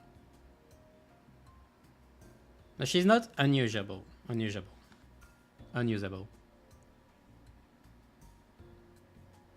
Spends 4 Tremor count like would do it. Yeah, it's broken, but in not the same way. To use that for the next way. Well, please do. Please be my guest. Oh yeah, right. Yeah. Okay. I'm not gonna talk about Uptide 3. Like, yeah, she has no mechanic. In Uptide 3, she would be like down there, very weak, but okay. But in Uptide 4, like I can see uses because she actually has aggro and because she actually has some infliction. Like this is 5 damage. Technically, this is 5 true damage. This is 3 true damage. This is 2 true damage. It sucks, but it's not 0. Which is why I cannot technically say it's bad. And she does tank. She has 50 defense level, which is very something to take into account, and IHP. And stagger social mid. So the usual tank thing. Like as a tank, it's pretty good. But though I do value tanking, I value tanking that works. So yeah, I cannot put her much higher than this, unfortunately. She is dysfunctional, as so is the other, as so are the others. But maybe she's actually more functional than all of them. Maybe she is. Well, that's a blasphemy. Okay, maybe not. She's about the same. Like she's the same place as these guys, I think. Yeah, the 4 Tremor counts suck a lot. I hate it.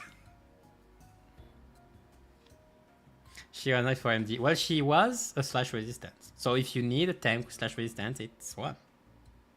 But she doesn't do anything else.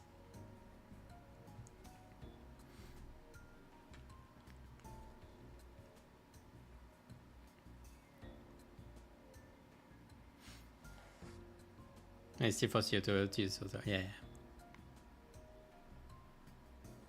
I think he's better than Yonglu. But Yonglu only is for passive. Like he's bad otherwise. Okay. We're gonna take a bet. Question is, I don't remember the clashes. Are those clashes higher? 14, Ishmael is 13. 10, Ishmael is 10.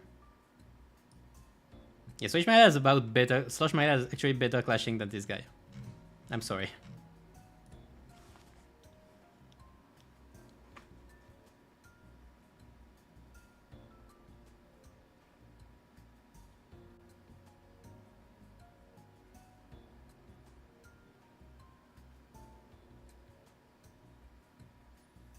Can take him more seriously than the people in the place. She's decent. Well, it's not the worst.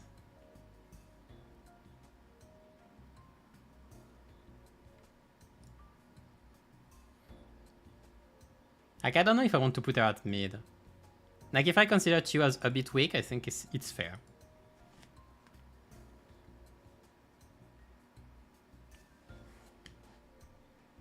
I could put her max there. I think I want to put her right there. Like, I do think she's somewhat dysfunctional as the others. I think it's about the same problem as the others.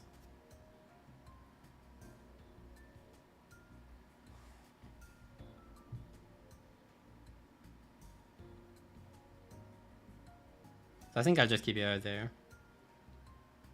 But the other thing is... No, yeah, no.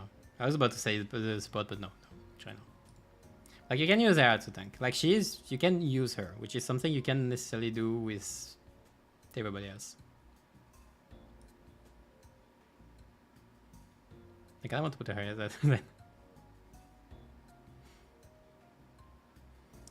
That too much shit. Nah, I do think to put her in mid. Okay, no, she's not in mid. Can't put her above BL Sinclair. BL Sinclair is only alive because of this guy. Otherwise, yeah, I can. But no, it's around there. Whatever. Like, I don't care that much about the rankings in itself. It's more about the rating. Yeah. It's more about where, more or less, closer to 2.5, closer to 2. In the middle, 2 is fine. From that, I am fine with it. Yes. And I know people like there is a meme and all. Like I know a few people, wink wink, despise her. It's not that bad, but still. Let's move on. Put her above and more. I can, sure, if you want to. Okay, let's move on. Yeah. Modarish, we're going on towards the other side of the spectrum because this thing is way better. So it's not a tank this time, but first of all, this evade is insane. 10 base power, I don't know why they did this. Rupture protection is incredibly irrelevant. But like 10 base power is insane. You don't even need sanity to use this. I always forget about this passive, which is a shame because it's insanely good. You just actually need to use skill 2. You inflict 3 tremor count, you proc the passive, boom, +1 seeking count. On every hit.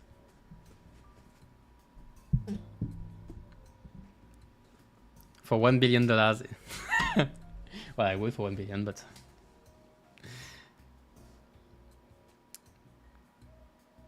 So Ricardo, are you copy pasting?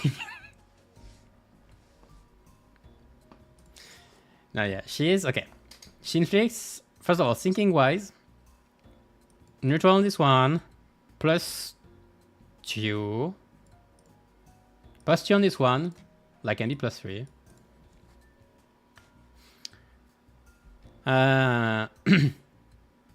This is +0, but you inflict 6 sinking, so actually real potency. Defense level down, I forgot about it, but like it's actually 10% more damage. Getting tremor count is not that hard. Like you can get high power on this. This plus 40% damage is easy to get and it's insane. Can inflict 3 fragile. Man, I forgot about half of her kit. I forgot about passive, I forgot about fragile, I forgot about defense level down, I forgot about tremor infliction. Like the more I look at it, the stronger it gets. Hold on, okay, hold on. Damage-wise, in total, she doesn't fit quite a bit with all the skills. Not that much, actually. It's only a skill 3 that affects a lot, so I have to put her below down. As a generalist, she's not that good. Around this side, because I think they just go together. One enables the archetype and the other enables the archetype.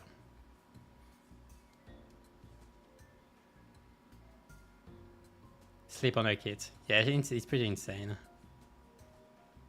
The problem for skill 3 fragile is you need 10 tremor count. You gain 3 from it. No, you gain 2 from it. You get 6 from it. Well, you gain 6 from it. Yeah, okay, I forgot half of her kit. I'm sorry. I forgot half, literally half of this thing. 6 tremor count. Okay, you use it twice. You inflict 3 fragile next turn. Okay, I can value her right there.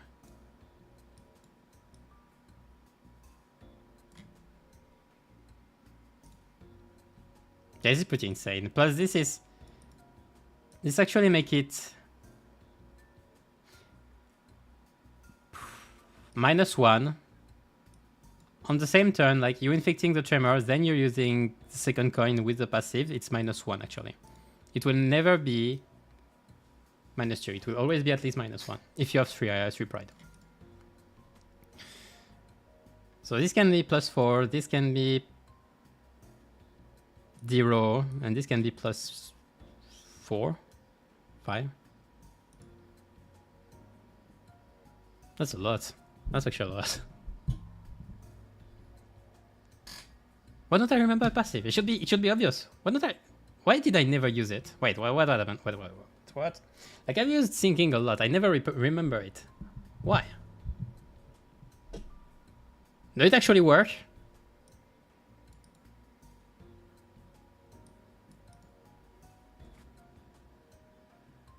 Maybe because usually fights don't go that well, that long. Yeah, it's probably why. No, okay, sure. No, yeah, the placement is good anyway. Like, this kit is pretty strong. It's just that outside, thinking, well, you don't do as much. You don't have this, you don't have this. You just have the fragile, which is pretty nice.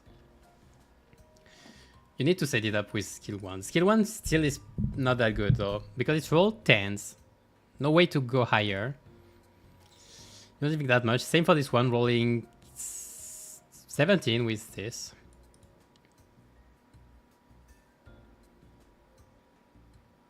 Yeah, it doesn't do that much damage, which is why it's not higher. I think it's fair. Save tremor count potential. Yeah, I don't either. I wonder why. Probably because if I clash... Probably because I always lose clash with it. Because I'm not clashing with this. Okay, that's probably why. So I was thinking she has dodge. Yeah, she has no aggro though. So whatever. But it's good. Like it's fair. Maybe I can put her along though. Can I? No, I can't. I can. Liu Schmeil. Because she got two 3 stars this season for some reason. Okay, so she was one of the first savior of burns. Insane coin power clashes, especially on skill 2 that rolls for very high. This is one of the first instances of 22 clashes. 22 S2s.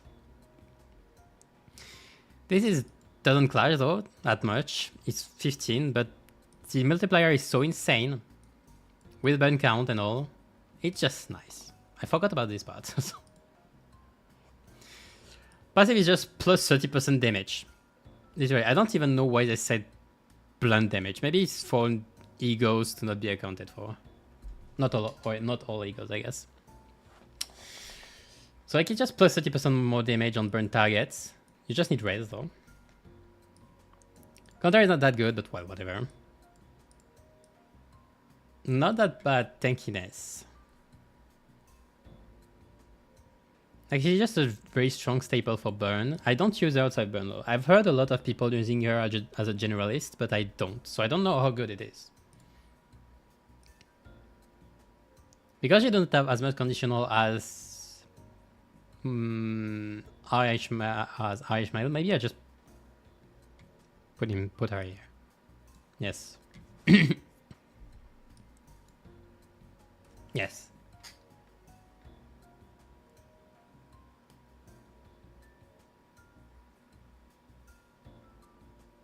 Because she has a res passive, I'll stay here. Need to be FN. Okay, so yeah. That's a gen. 4 for this ID, by the way. Yeah, I'm hesitating between 4 and 4-5.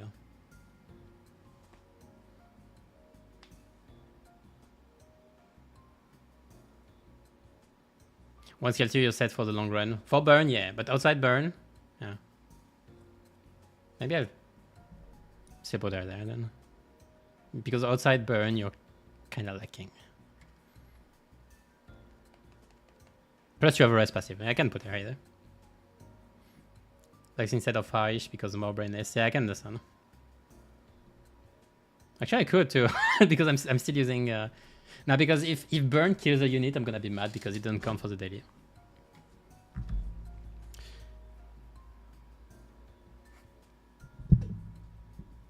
Well, Irish is you have trouble with content. Dodge is swable. Yeah, again, I can see it, but I can see it. But like, I'm gonna stay. I'm gonna left her there. And yeah, it's one of those. Question is, do I put her at 4.5 or not? Technically, she is meta. Wait, hold on. Okay, no, I have a big problem. Something happened. I don't know when this happened, but I did put Rodion very low. Hold on. Get back here. I cannot put...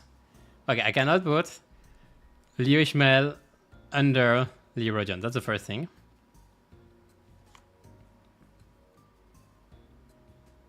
I can put Leo Ishmael above Leo Rodion, I mean. That's the first thing. Second, yeah, no, yeah, she does fall off quite a bit. I maybe underestimated her generalist potential, though.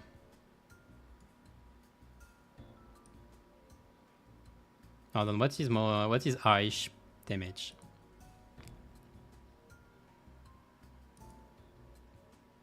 Not that high in comparison.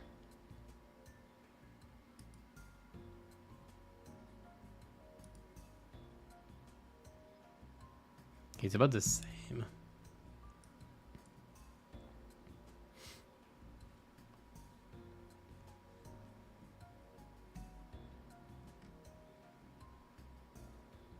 Like Leo Rodion just have more damage potential, better passive and everything. I have to put a space between those two. I think this will be the space.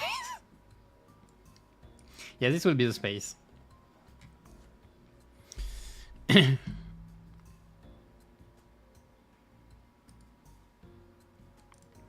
Yeah, and then it's fair.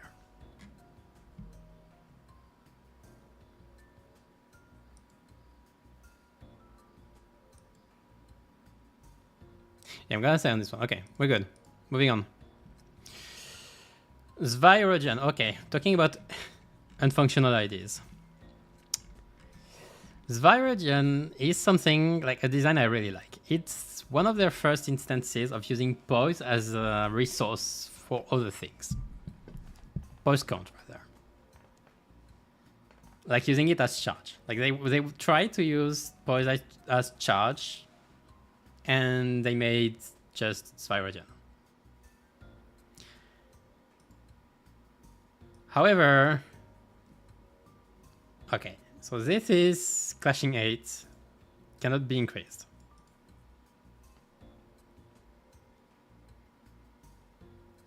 Yeah, this is clashing 14, cannot be increased. And this is the only one that can be strong. Or you can go to... How much can you go to already? 17. So... So you need to get fragile. Oh, you have fragile next time. On crit. On crit. The problem is that you don't gain poise. It's so random. You don't get poise potency anyway. So what do you care? Yeah, the unfunctionalities. What do we do with this? Okay. You gain 2 shield per 1 poise count. Let's say you manage to get all your poise count. You get 4, you get 4. You can easily get to 10. You gain 20 shield per turn. As a tank, that's nice. You gain aggro on almost all of your skills. 2 is not much though, so will not count this one too much. 4 and 5 is pretty nice. It's like it's 40 and 50%. But skill 3 is meh. She doesn't clash anyway. She only has shields. Some shields. She can get 40 with both of them. But their stats aren't even the best tanky stats anyway. Also, I like using it for like for voice comms. I have no idea why. Well, that can be useful for like peak word. It's clear. But anyway, yeah, this thing is not functional. Clash is way too low. Actually, you gain clash lows. Like you want to clash. It's the same as Slush Mail, but even worse.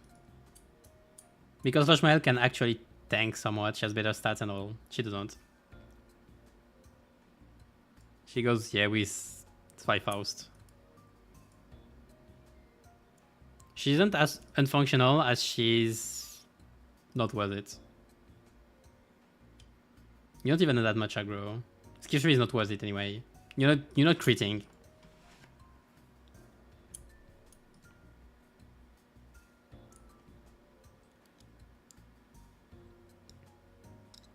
Are you tanking actually? Yeah. Like you can tank. I like the fact that you can tank somewhat still.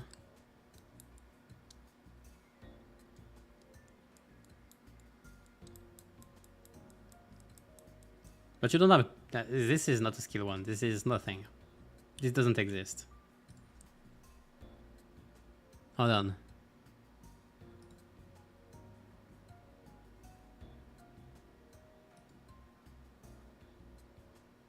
No, you're okay.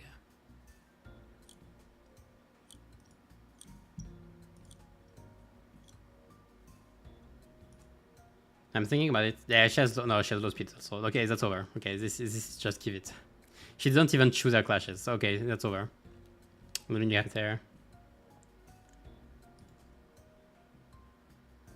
I just saw it. Yeah. Right. So let's move on. This is not worth it. Like I like the design. I really love the design though. Poise count to gain shields. Like I love it, but she doesn't do it much otherwise. Alright, Rospawn and Rodion. Okay, Rospawn and Rodion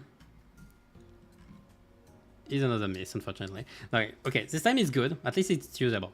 However, there is a bit of anti-synergy in her own kits.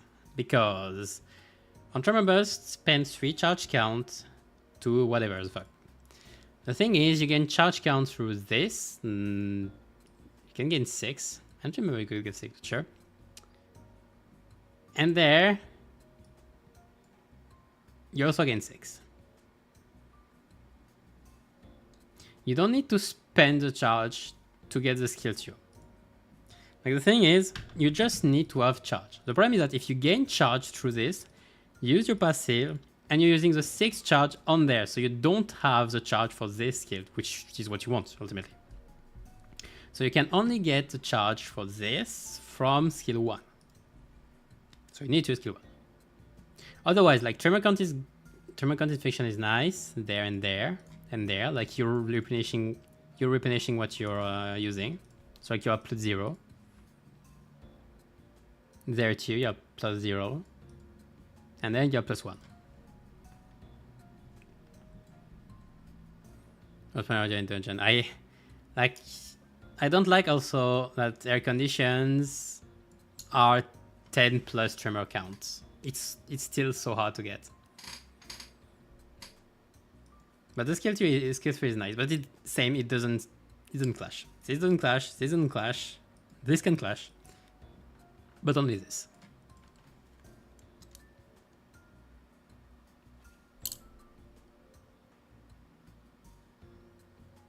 Okay, I forgot about this part. Which makes it... No, it makes it worse. Because this means that when you're using skill 3, not only are you losing the charge count, but you're also gaining blunt damage up when you already used your skill 3. You're actually gaining 2 of each, I guess.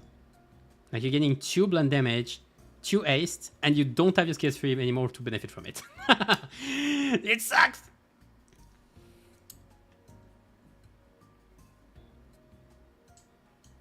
Corrosion ego anyway, yes.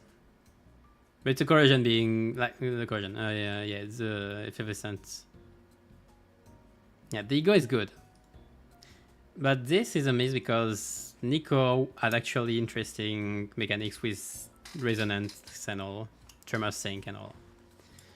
Unfortunately, she doesn't, and meh, otherwise. But like, Scale 2 is still a raisable con, which inflicts a lot of damage. So you're not clashing, but you're inflicting a lot of damage. You're bursting Tremor quite a bit. You're inflicting count, so like you're not actually losing count, which isn't too bad. So it's still good. Like I will put her around there. I'll put it there. Yeah, that's fine. V-Song. Nah, not a V-Song. He's got it better. Because otherwise, yeah, you skill 1 is meh, but Tremor count is nice in fiction, and skill 2 is still strong. You just need to find a window to use it. And yeah, the main problem is they're clashing, unfortunately. Like I could actually get it slightly down.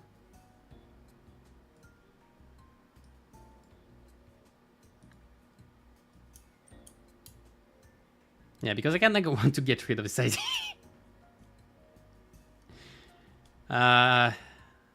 It's so sad because this is very good skill. How much is inflict? How much do I have? 64. Yeah, that's high. Yeah, she can inflict a lot of damage. Okay, no, I have to respect the damage she can inflict.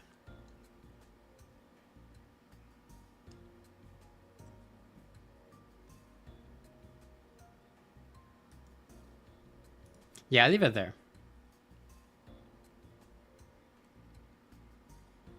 He's inside this rank somewhere anyway.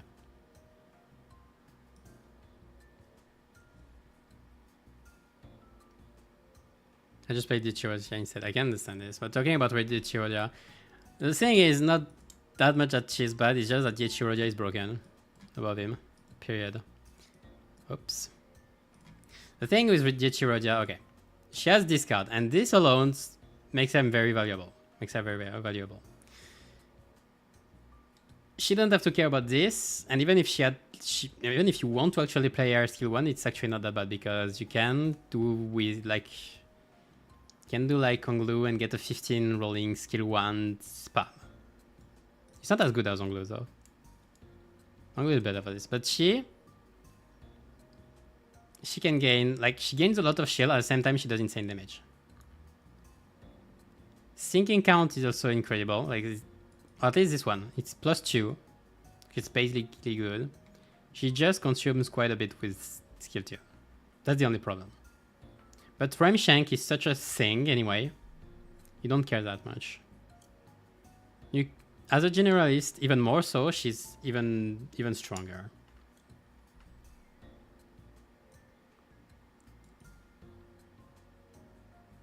I also forgot about this. Plus, you're just getting aggro every time. Like, you are an actual tank that inflicts a ton of damage. So you're tanking less than this guy, but you're doing also way more damage. Also this, like, you can actually just get to, like, 3+ damage blunt.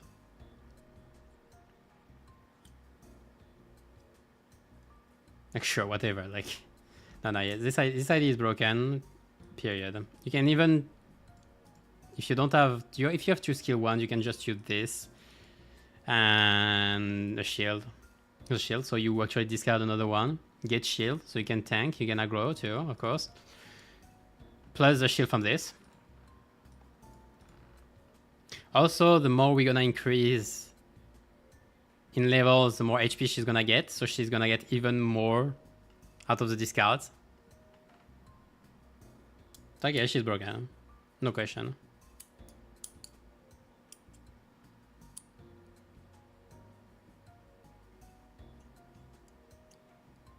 It doesn't say though. But I guess it's 5% max HP per blend damage up. Oh, yeah, she inflicts insane damage and whatever. She's broken. I don't think anyone wants to disagree with this.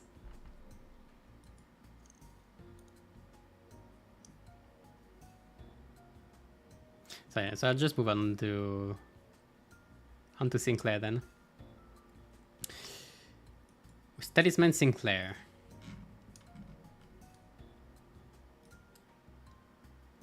Alright, so this one is not easy to rank because he is the corest member of the Rupture team because Talisman is such a banger. But at the same time, outside Talismans, it doesn't do much. This is rolling for... This is clashing for 13, so not high at all. Do some damage with because of 3 coin, but like, whatever. Skill 1 doesn't clash too. Like, the only problem is he has no clash. Even this one is 17. Well, it's 17 base or whatever, but still. This passive can screw up. However, this Talisman management is very hard. That's the one thing, it's very hard to use. When you're using it correctly, though, even outside Rupture, like Rupture team, if you have 5 talismans, like if you put just 5 talismans on someone, it's just 5 damage every turn for this guy. Like, it's insane. Or more. Like, inflicts Rupture count. This can have insane damage even outside of Rupture teams. I have to put him very high.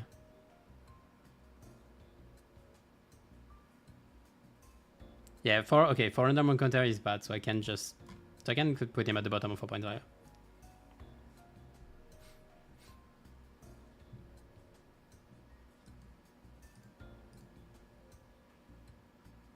Because he still has insane damage. Even if he doesn't spend the talisman,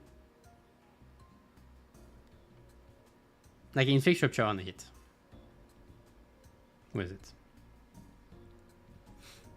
So that's okay.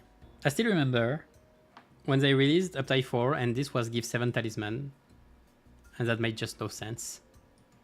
I think it was give 7 talisman. I don't even know why they did this, but I think it's fair putting him there. At worst, around there. Like around the others. Yeah, with the other is fine, I guess. It's still very core, like even outside it. Nah, never mind.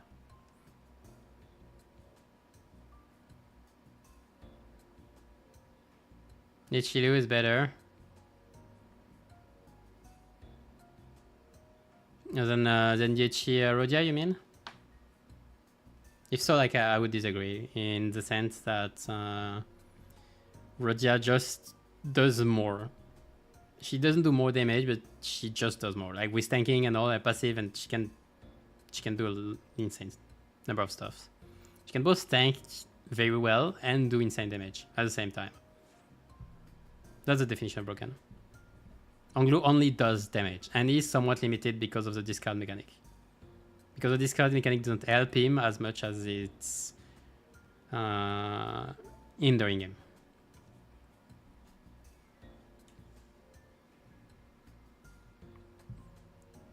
But his 7 talisman for Sinclair was so bad. No, it's good.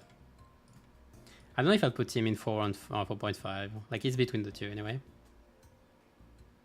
I kinda want to put him with the others. But he's so core. Okay, I put him lower because as a generalist, he's bad. Especially in random encounters.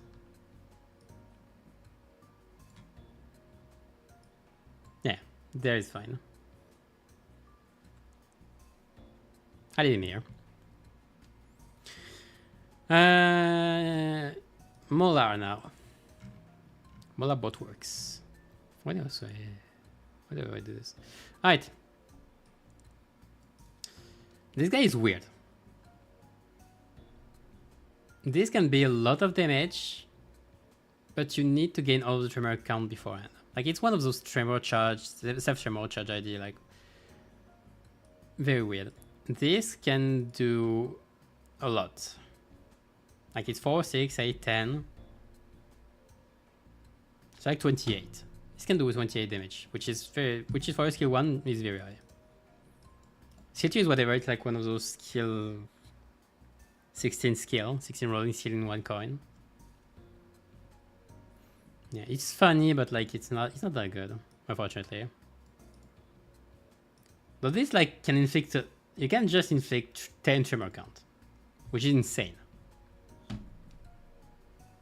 Actually more, you can inflict more than 10 tremor count. Rolling for 20, you can roll for 20. This is actually insane. But the other two are meh.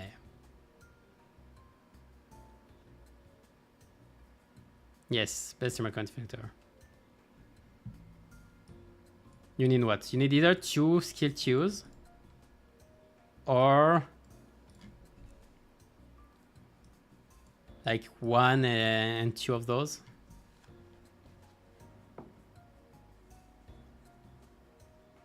Plus you can't clash with skill 1. He's not that bad actually. Like I could put him in 3, low 3. Side down. Yes. Because you can't use the skill 3 unless you have the thing.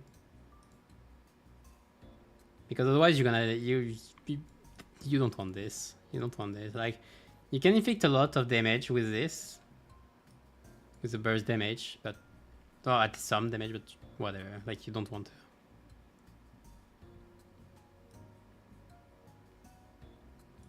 Like you need to build up and actually talk to use them. And this, wait.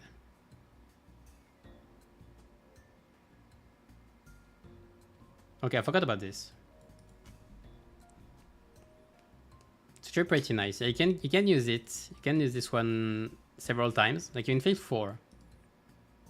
You can inflict 4 tremor count with this. Once you have those. So it's actually pretty nice. I like him. He's very clunky to use, but I like him, so I'll still put him in good. It's just that there are better use. The thing is, it's a shame for him because there just was a lot of Tremor units that were released that are just stronger in general. And I'd rather have this guy.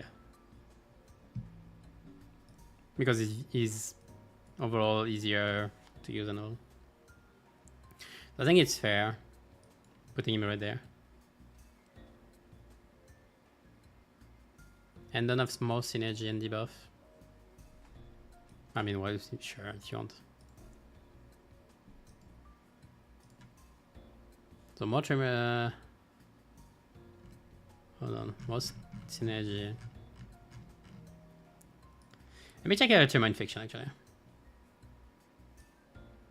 Okay, you can fix 4. You don't fix 4.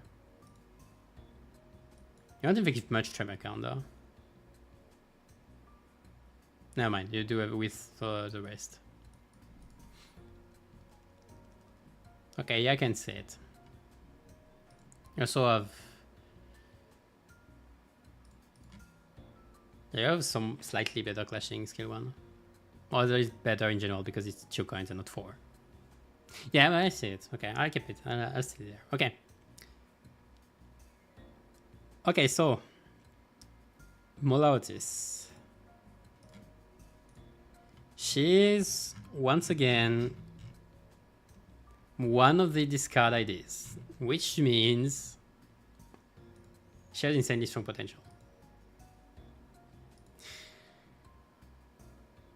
Question is, do I put her at 5? The question is, do I put her here, like, or there or there? She's in this range anyway. The question is she broken? Do I put her at 5? I could. Because this is rolling 18, whatever you want in any case. You can have Tremor burst like if you want, sure, why not? And this can roll just 24, as long as you have enough Tremor count. The only problem, okay. One thing in this idea is that to get the Tremor count, you need to discard skill 1 and skill 1 only because this one sucks. This is just bad. I don't know what they wanted to do with this one, but it's just bad. This helps, and the passive itself just increases your damage. This is just for this 60 more damage. Oh. Incredible. I love Molautis. Everyone loves Molautis.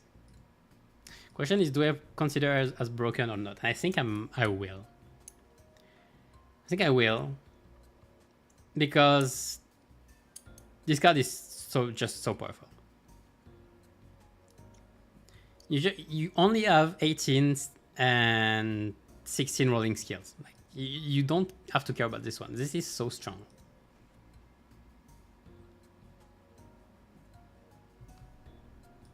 Like I could actually increase Yisang because of this too.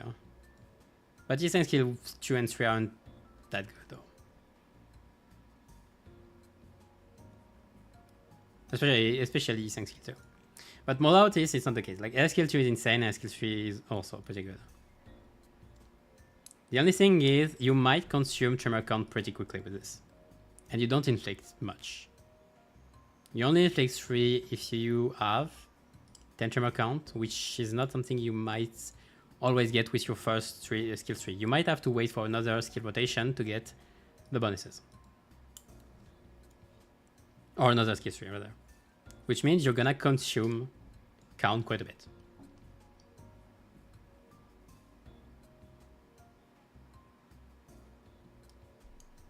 But yeah, I'll still put her at 5 because this card is so broken. This card is just one of the most broken mechanics in the game, and they actually managed with the other DH's IDs to actually make it somewhat fair by discarding the highest rank instead of the lowest. But that's not the case here, so it's broken. Alright, let's move on to Gregor. Let's finish with Gregor. The IDs. Rospawner. This is one of those ideas where they wanted to mix Rupture and Tremor for some reason. Like they thought it'd be cool, I guess. It didn't work though. One Rupture, 2 target with Tremor, well, whatever. These 2, whatever. Now the concept is nice, but you don't have the ideas for it. Overall offensive stats. Rupture potency is okay. Skill 2 and 3 are nice though. Skill 2 and 3 count for both. Like if you need one of those, you can. Gain charge count, sure, whatever. But this, you gain charge count and you gain enough to use skill 3. Which does inflict quite a bit of rupture count. Like you have +1 rupture count, +1, and -2. But like -2, whatever. You can also play with ADD. Like you have to take into account ADD when using skill 3. Like that's something. You do inflict a bit of damage. You can roll to 16. Not that bad. But it's pretty mid. Now it's pretty meh. Problem is that using it is a bit clunky, even if for Rupture is not that bad. Yeah. I think it's fine here. Very good for Rupture. I think you don't need him anymore. Maybe at some point you need it, but like now. Unless you're playing ADD, but that's ADD being strong.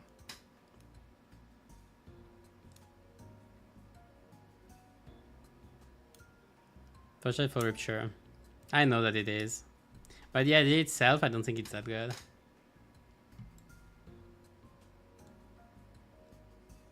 I can put him higher maybe. I don't know if he's good.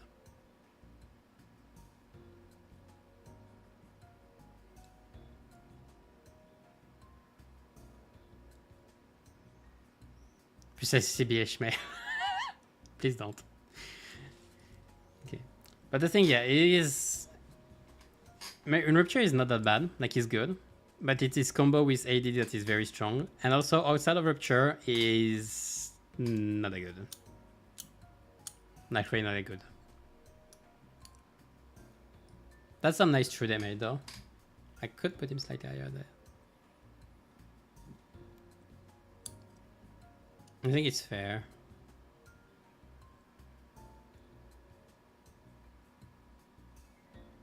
Oh no, LCCB Ishmael. I missed.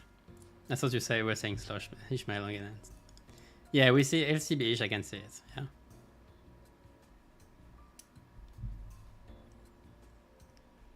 Rospawner for Tremor at them. Yeah, you only defeat 2 there. And you have 1 trigger. 1 Tremor burst. Oh yeah, it is a Rupture ID anyway. Let's compare like what compared to. I think it's fine there. Like it's about around there. Around there. I think it's fine. Because it's so bad at self rupture anyway. At least really not good. Plus you're not getting this most of the time if you're playing with rupture. So you're not even getting his conditions. Yeah, nah, fair. Better than KK Gregor. I can understand this. I could see him in, like in this round there. I can put him here. I don't know if I want to let. I can let Chigo go there.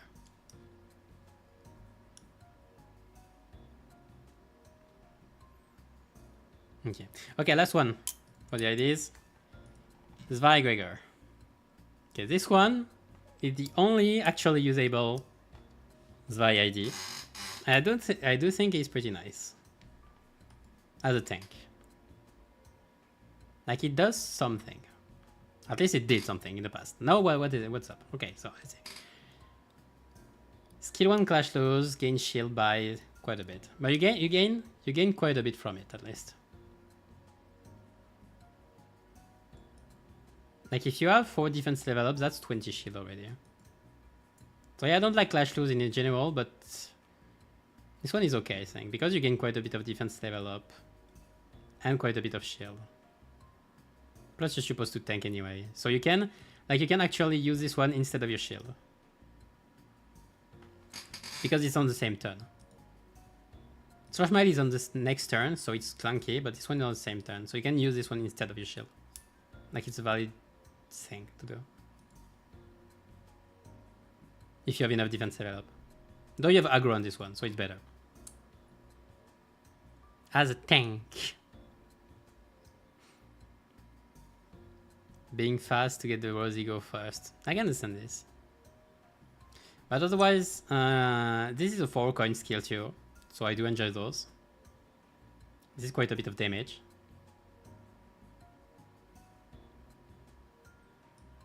Gain a few defense level up. Can actually do quite a bit of damage with this. And this I really like, this skill. The only problem is we're missing a bit of defense level gain, I think. It's just a bit.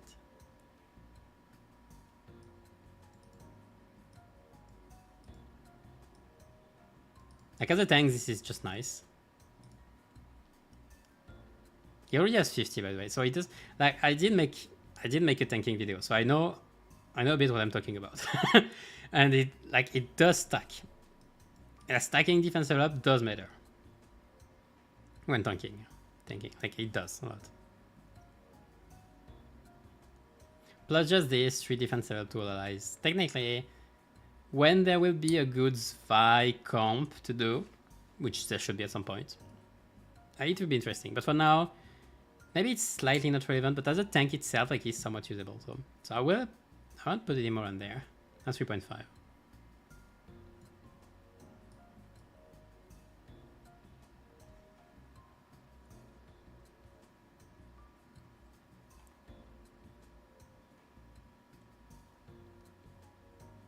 Get full condition for his S3. Yes, by Faust.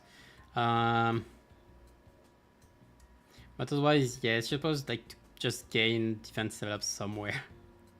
That's the thing. We don't have enough way of getting defense level up right now. So it's more potential than of actual use. But still, as a tank, he's still usable very much. I did use him quite a bit. It does have high speed, so he can clash. His clashes are pretty good.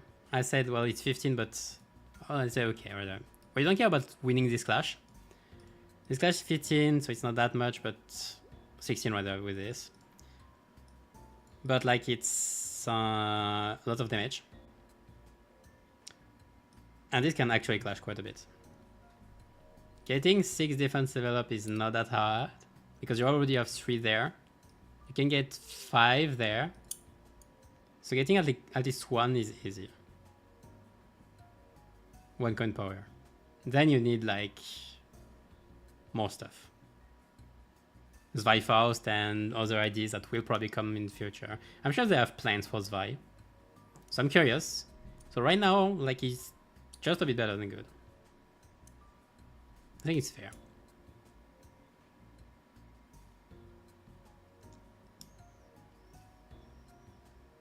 Yeah, you don't need full conditions. It's only the full conditions are only for skill 3, so for damage, and otherwise you don't care. Plus, it has insane damage potential. Once we'll be able to do it. For now you can't, but we still can tank with this. Like, he's still strong. Aggro on skill 2 and block. Also, defense power up is very relevant. That's something we're not thinking about, but this is very relevant for evade. Like, if you have someone with evade, this will give him +2 rolls on his evade. That's something I want to see more of, defense power up for evade characters. Because it's the only way you want to use it, actually. More Mora-ish, my abuser. Yes. You can actually roll 20 on Ting Tang on Glue on evade with this. That's funny. Okay. So I think I'll leave it like this for now. Does anyone have any complaint? Big complaint? Before I move on to the egos. I'm gonna check myself a bit if I see anything not bothering me.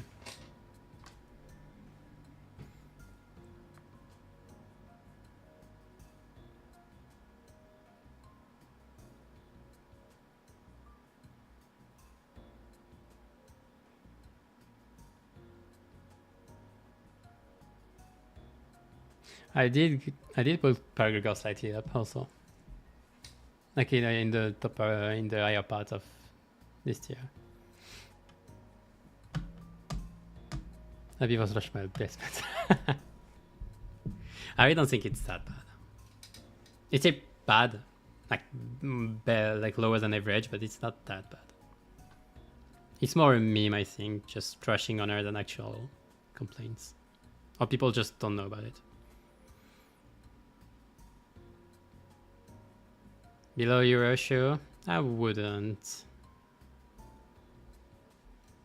Because he's more of a generalist overall. And right now he's only a generalist.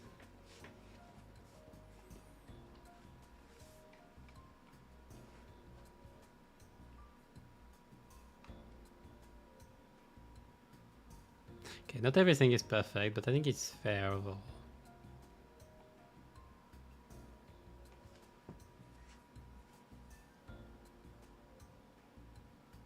Yeah, it's not perfect, but I like it overall.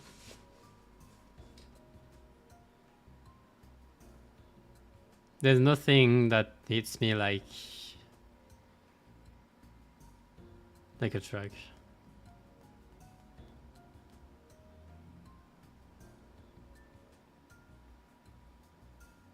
Actually, serious about Slush might be the worst IDs. They don't know. Like, they haven't played most of the IDs. They haven't played this guy. Also, they haven't been playing those for a long time. Kekario? In what sense? Like, you would put her higher? Problem with Kekario is that she's a mage generalist, and as a bleed inflictor, she kind of fell off. I could actually put her lower. She's still a good debuffer though, which is why she's still in good. Where is she?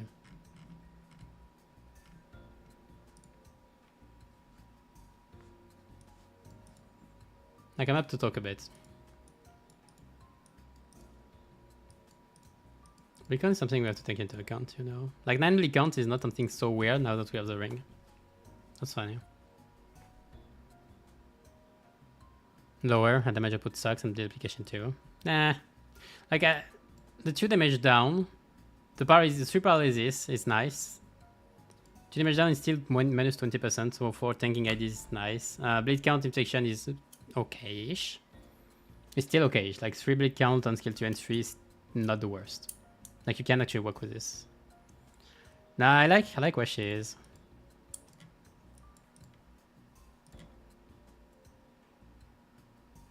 I think she's reasonable.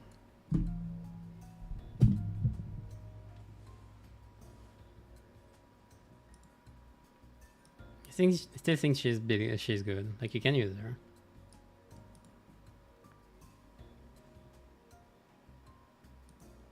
No, I think I'll leave it at it.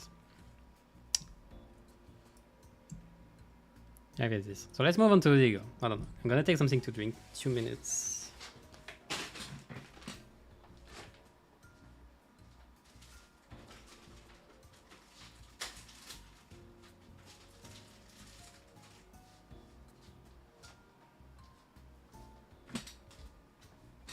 Right.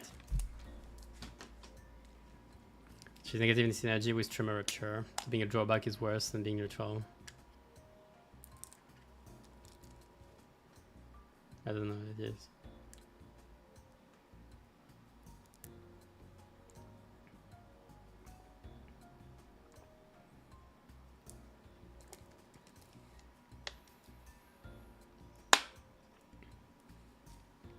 Well, you just tank.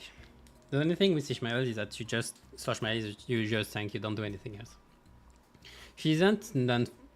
She's slightly unfunctional. Like she just does one thing. She does it okay, but she just does one thing. I think he's not relevant in most content for now, I guess. But even then, I do value tanking. So yeah, I guess if I didn't value tanking, she would be there. Like, she would be there because she doesn't do anything else. And she doesn't tank that high. Like for now, she just has a 20 shield per turn. Like it's okay. Not that high.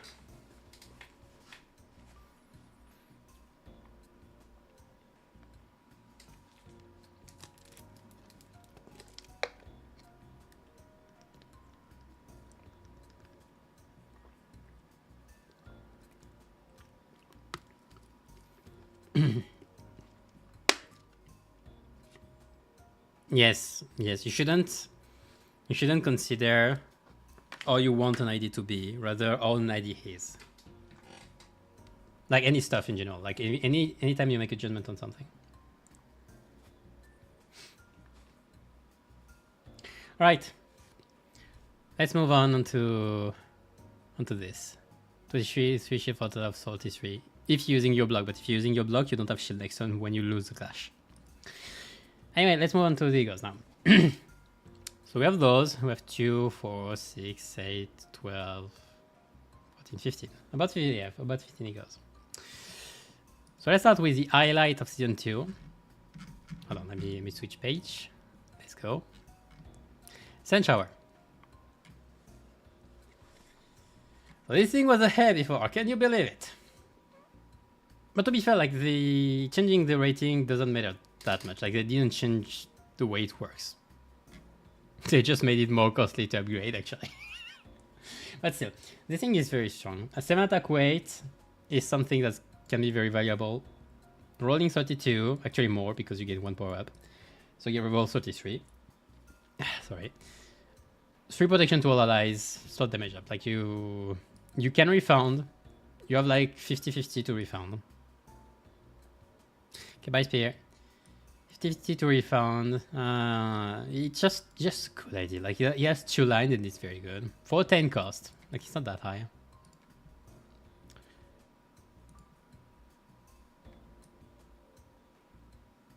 Question, is it broken? Like it's very high for sure. Even the corrosion. You can get more slots power up. You can roll 37. Have more damage, like 20 more damage on the 7 attack weight. All allies is raise PR the turn that just supports SP heal. Like it's just very strong. Okay, maybe not broken, but at the top of meta. At the top of 4.5, I think is fair. Question is it better than? Yeah, the thing I wanted to compare it to the most was Blind Obsession, Ishmael's Blind Obsession. Because I find myself using Blind Obsession more because of the SPL on allies.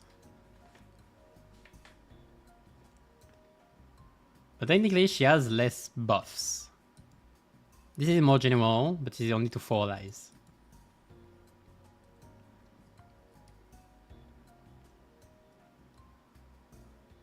Passive is worth though.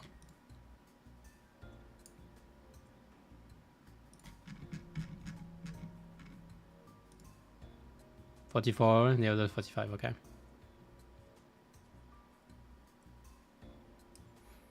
Yeah, I agree that position is... I don't know if it's better. It might be better.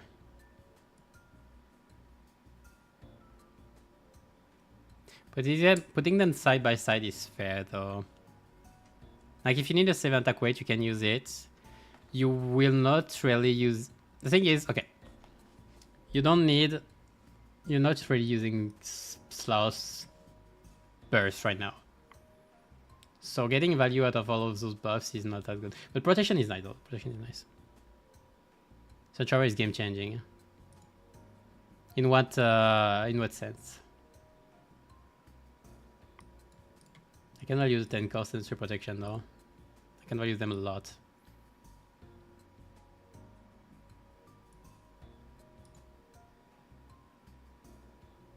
It rolls lower.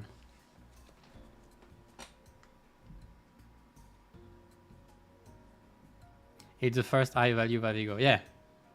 Yeah, so before, yeah, it was 5. But now is it still? Like, he's not alone now. Plus, it's not a hay anymore, it's a Vav.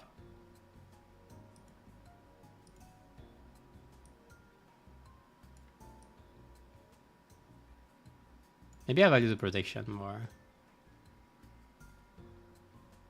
Also, this is just 20% damage increase on this. So I have to value it more, I guess. Just because this. Stick around there. Stick there is fine.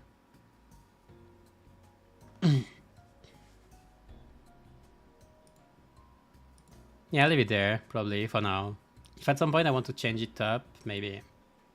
I don't think it's broken. Like, it's very strong and all, but I'm not sure if it's broken. Nah, it's like the other valve. I'm kidding there. Right. Moving on to Ryoshu's ego. Okay, Ryoshu had a bunch of ego. Because she had no ego before. And so we're gonna talk about Soda first.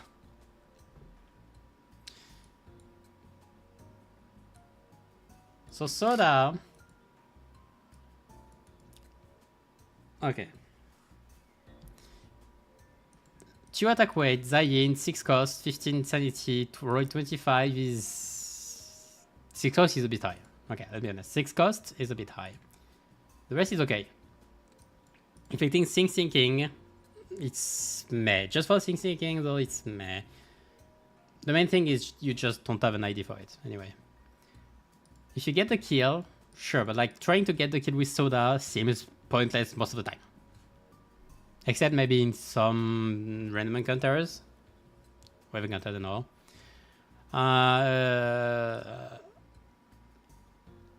The corrosion though, gaining all allies gain 1 ego resource Samp and 1 haste.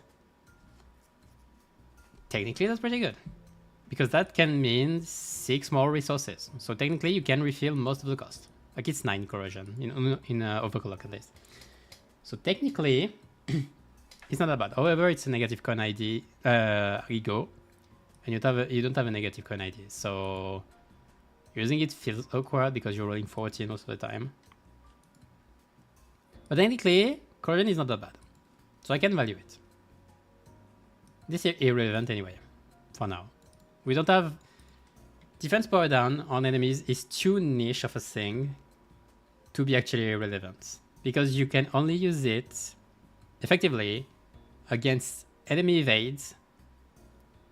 So it needs to not be evading when you're attacking already. And you just have so many ways to just go through it anyway. You don't care. We just don't care about this part. Like it's... Because of the corrosion, I can put it a low mid. I will not put it higher. I can put it lower. Gloomy go. But do not use Gloom. True. It's Zayin. Also, this is on the same... Okay, never mind. This is on the same turn, so you need to actually use it at the start of the turn. Otherwise, you're not getting the benefits. Different resistances, yes. However, if I had to judge every Zayin on base resistances, they will all be stronger, you know, something like this. Yeah, it's not that good. The problem is that Wait, no. Wait, is this the same turn or not? I cannot read with this formulation. I don't remember. Is it on the same turn or not? Because if it's on the same turn, it's worse. That it could be.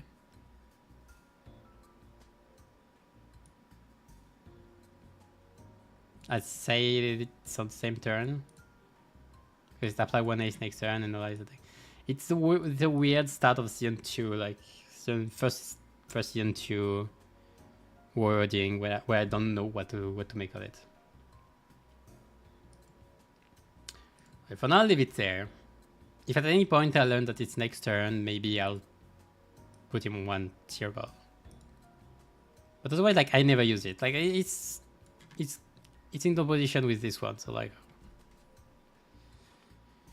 yeah. Increases it's like soup. Yeah, but like technically you can refund most of the cost, so it's nice. And you don't need to actually roll tails or heads for this. Nah, it's good, it's okay. Okay, next. I keep clicking on the first tab. Hold on, then yeah, there. So now the red eyes, both of them. So I start with the Tet. The Bind Inflictor. On upside 4, also it's been 4, it's 3 attack rate, so it's nice. The cost is 5 only, so it's very nice. Rolling 24, okay, I guess. But the best thing is actually inflicting Bind. And can inflict plus coin drop next turn. If you're playing like a Bind, I kind of want to make a Bind team at some point. I don't remember why exactly, but I think it seems fun. Okay. Golden can be 2 plus coin drop, so it can be quite a bit. The Trash Fragility is also nice. All of it is next turn too. So you don't have to be early in the turn. The Ego overall is very strong. But not very, but strong. Nice debuffs, shred attack weights, low cost. Nice synergy with you know what, with coming. Also the passive. Just more bind every turn.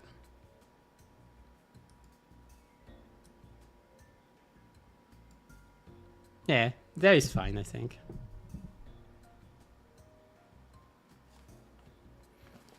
I think it's fine. The Ego is strong in itself. I keep... Hold on, this is his plan. Okay. Bind itself is already nice. Just 3 attack weight, cost, sanity, and all. But the bonus slash fragility and plus coin drop make it actually very good. Let's talk directly about the open version. I don't know why they did both, but this Ego is so cool. First of all, you can roll insanely high for no reason. If used with 3 plus bind, so with the other Ego, plus 40% damage. Cost is 7 for a hair. How much did it roll? 37.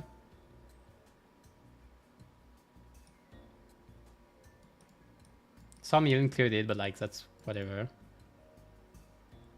Also, technically, that can just benefit any ID that self-heals, which on Ryoshu right now is nobody, except Chef Ryoshu maybe, but she doesn't self-heal technically, she just heals. Yeah, she doesn't self-heal. Technically, nobody right now.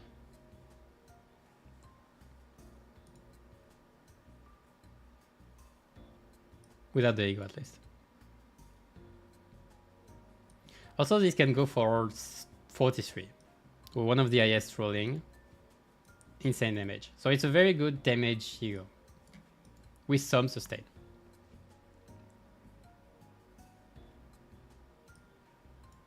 And you can actually get the one attack power up directly. No, you can't. Wait, you can. You need to wait for the next turn to get this one.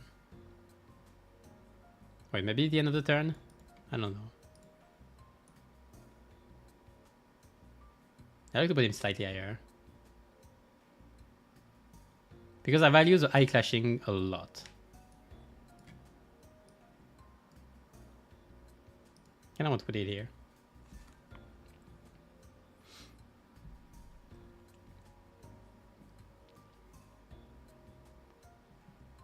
was enforced much at the time and meta sometime. It's just it's just a general ego. Force patch fame is burn. It's mostly burn, or in some ID. But this is just a general ego. Like you want eye clashing, you take this. You don't damage, you take this. She doesn't need to heal herself, does she? True. True. If she gets healed by allies, this works, I guess. So it's nice. But you need to get to actually heal. Which is not as easy, because you need to take damage that means. But I like the damage, I like the roll and everything, so I want to put her high. Put it high.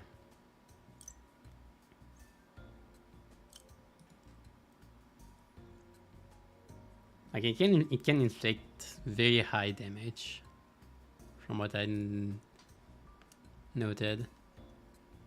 Where is it? Yeah, it can go pretty high.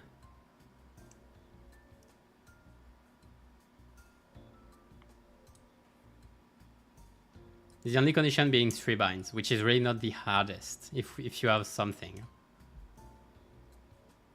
Or if you have the other ego, for example, but like even Rosier Desire. You have a lot of ways to inflict 3 binds if you have at least slight team building. So I will keep it there. Yeah, I like the ego. I like the ego a lot. Like it allowed me to win clashes that I wouldn't be able to with others. Like rating 37 is insane.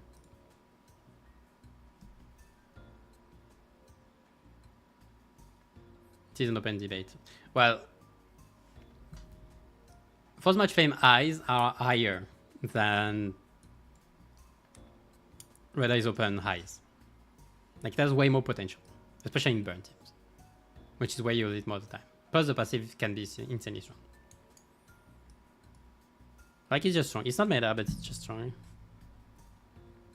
Okay, let's move. Okay, let's move on to. Okay, I put him here first of all. So regress result. An ID that makes you think like an ego that makes you think every ID released. Would it be good with regrets? Is broken. The world ego is broken just because of this thing. That's insane. The passive makes the world ego insanely strong already. And as an ego itself, it's rolling 30 for 5 costs. So very good for clashing.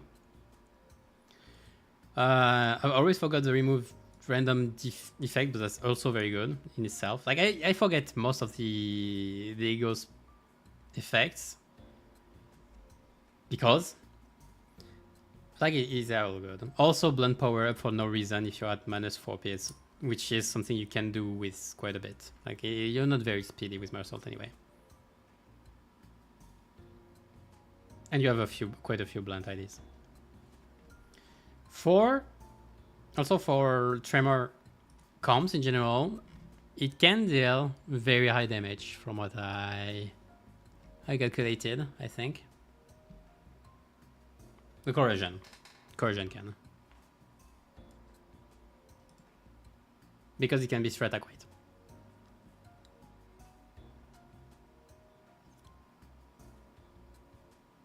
But this can inflict like 6 times 3, 18, 30%. This can inflict like 30% of the stagger. Like, so like Regret Faust, 30% of stagger, so 30 more damage. Plus you inflict quite a bit of tremor count. And you do not consume count outside of corrosion.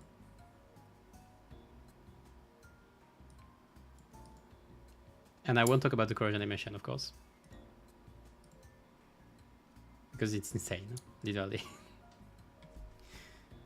Passive is overrated. Eh.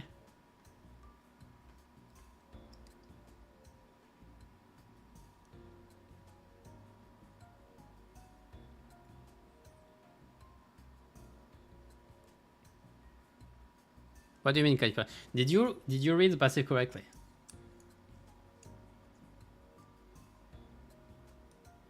Like 2 coin power, -1 base power, but plus 2 coin power on a lot of skills. With, for example,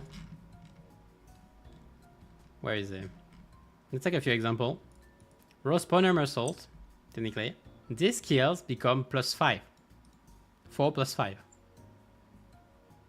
Yes, plus 2 coin power. Yes. What do you think it's?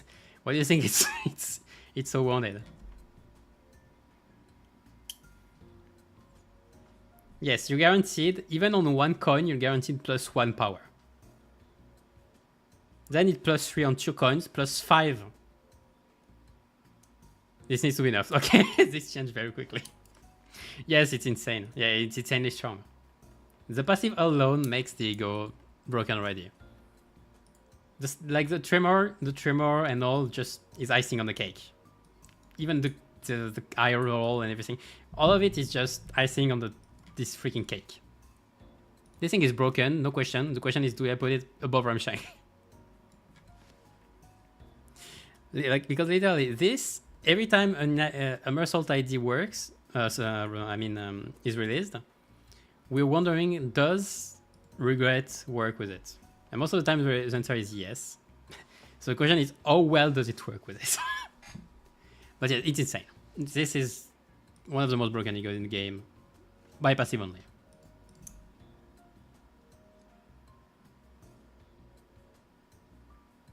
The only they can use him well is Kim Salt. No. Any hold on. I would disagree on this one. Most of mersault IDs have more than 2 coins. First of all, his base 4 coins are insane. Like, even his base ID can use it on skill 1 and 3. Liu can somewhat use it. Like, everyone can use it. W mersault can use it very well outside of skill 1. And corp doesn't. Raw spawner, especially skill 3, but not on skill 1 that much. Armor soul does. Both have 3 coins. Middle, somewhat, yeah, because both are 2 coins and one is 3 coins. Kim Salt, obviously 3 coins. Well, Kim Salt, because it has 3 coins on this one and 2 on this one, it's okay. However, in my flesh, this is not an attack skill and it does not boost it. If I'm correct. This does not boost.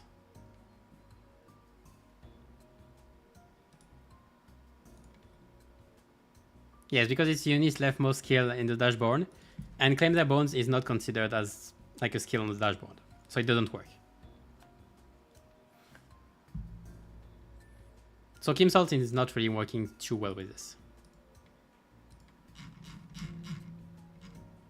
It's actually one of his ideas that don't work too much. Also, okay, this is okay. So this is broken, period. Let's move on. Capote! Okay, with the battle pass.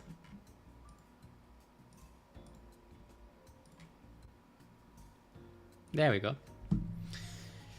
So this thing, one of the highest rolling egos in the game, like base roll, 45 awakening on awakening. Make him lose S3 more often, maybe. Actually, maybe, yeah. Though I don't know if gaining coin power for this is good or not. I don't know how it works. I don't remember how it works. But yeah, you're more likely to actually lose the clash. Not this. But anyway, yeah. This rolling 45 for 5 costs. So if you want to win a clash, use this. After that, I gain 1 ace, frost power up and blunt power up just because. So that's already very good. Inflict 10 burn, so that's 10 true damage anyway. Tremor also 10 tremor. That you burst at the end, you reduce the count. If you use it vanilla, you're just inflicting 10 tremor, like 10 stagger threshold. Why not? Just because. 3 burn on 5 random enemies. So that's a total of 25 burns, and this can inflict 3 more burn if you manage to stagger with the tremor burst. So it's not something you're gonna do often, but if you manage to, that's even more insane.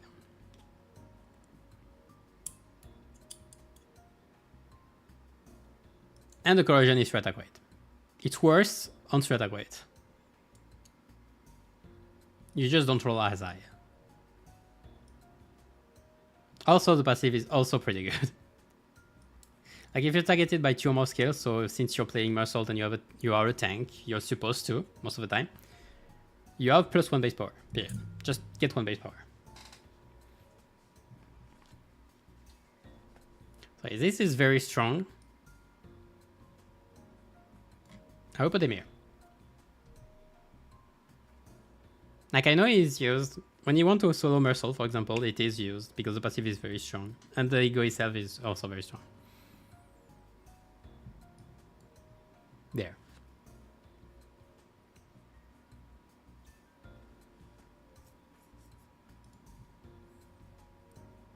Mersault's egos very don't disappoint most of the time. I think it's okay. For burn in particular, it's extremely strong, but even on losers.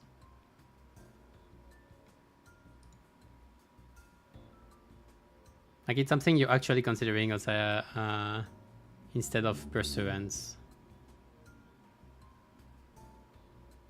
When pursuance is a kneeling ego, so you kind of want it. You want one, or at least you wanted one back then. Now it's less relevant. But yeah, let's move on. I think it's fair. Maybe I can slightly lower it, but no, it rolls so high after, I think. Yeah. So no, the funny one, okay. The funny soda. Soda on glue. Question of the day, is it the worst ego in the game right now? For 7 cost, you roll 27 on 3 attack weight. Hey. 15 HP. So it's not lowest HP percentage, flat HP.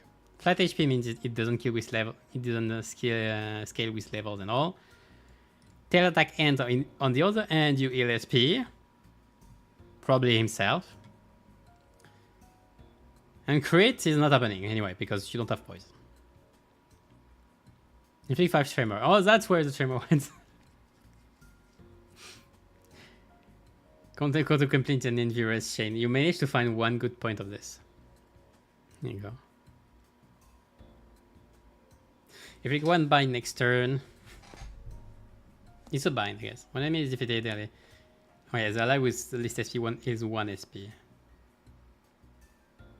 So you can actually heal some stuff, but you need. Sorry, you need to actually.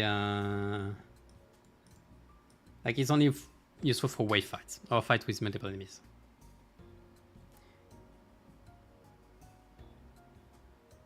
It does in fact attack weight. It does attack weight, I guess.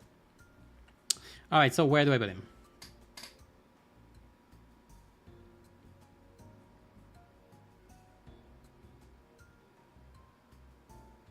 It's around there anyway. It's around the bottom part. Because it has 3 attack weight, rolling for 27, and heals slightly. Do I put him above soup? The thing is, it doesn't scale. Okay, the thing I really don't like is it doesn't scale.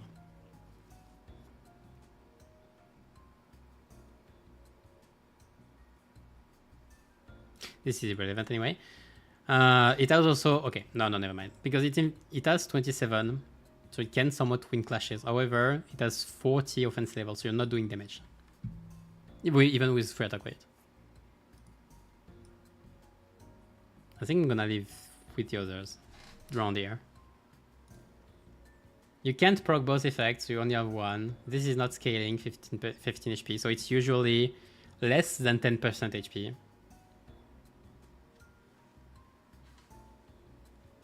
It can be between like 6 to 10% at most. It really was on branch of knowledge. This costs 7. Do you pay 7 for this?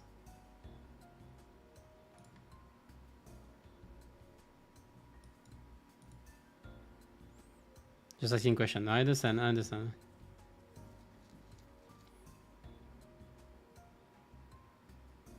Branch rolls higher also.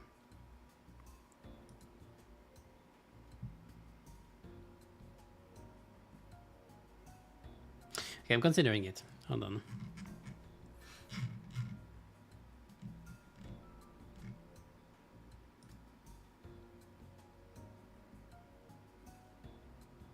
Better example would be soup. Soup heals more.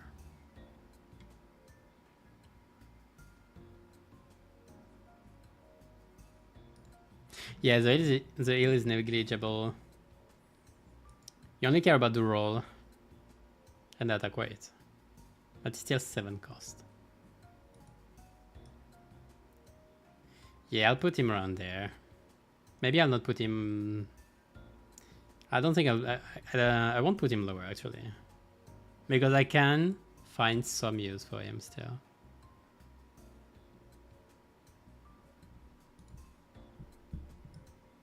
I could though. I'll think about it. I think I might check. I'll check later. For now, it's fair. Like it's one of the worst anyway. Moving on. Heathcliff AEDD. Where is it? There we go. So Heathcliff AEDD. Like it's supposed to... Okay, what is it supposed to be? Like it was supposed to be back in the day a sun shower ego. But now what is it? Okay, because... Okay, so that's a 5 cost. And that you see 5 cost, roll 29, attack weight 3, 45 offensive. That's already better. That's already 10 times better. Anyway. Again, charge. Up to 7. Usually it will be like what? 2 or 3 because you're not losing more. If you're using Peak Word or Sun Shower, you can lead. Gain 2 haste. That's just 3. And Unific Paralyze. That's very valuable. Okay, Unific Paralyze. That's very valuable. And Good Fragility. Good Fragility isn't as much, but like it's okay. It's on the same turn though, so you have to be careful. And it goes well overall with like the passive. The charge count. You gain charge, and then you heal when you get damaged. So like for tanking, for both Peak Ward or Sun Shower, it is pretty valuable. And it's freeing if you're under. Yeah, it's very strong. It can heal a lot. The roll is just nice, 3 attack weight anyway, and 3 paralyze. Yeah, I like it a lot. The corrosion, it's only 1 attack weight. However, you can inflict like quite a bit of damage, and you gain 10 charge count if you Tail Sand, which is likely. Not unlikely at least.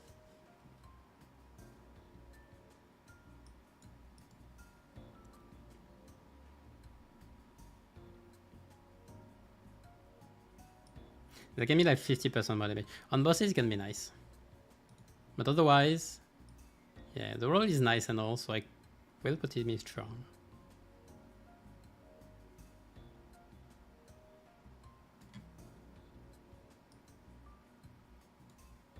Yes, yeah, around Ishmael is fair. Rosie Desire Ishmael is fair.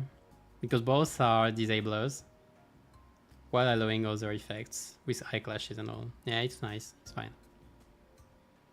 It's fine with this one. Yasunya Tatad Rupam. Heathcliff. 8 cost, rolling 26, not as high. Attack weight 3. Okay, this thing is very nice. First of all, it heals other allies. Unfortunately, it doesn't heal himself. But it can be 5 attack weight, very likely to be 5 attack weight, inflicting 2 attack power down. Very nice debuffer, heal other allies, so that's very nice. And the passive is very weird.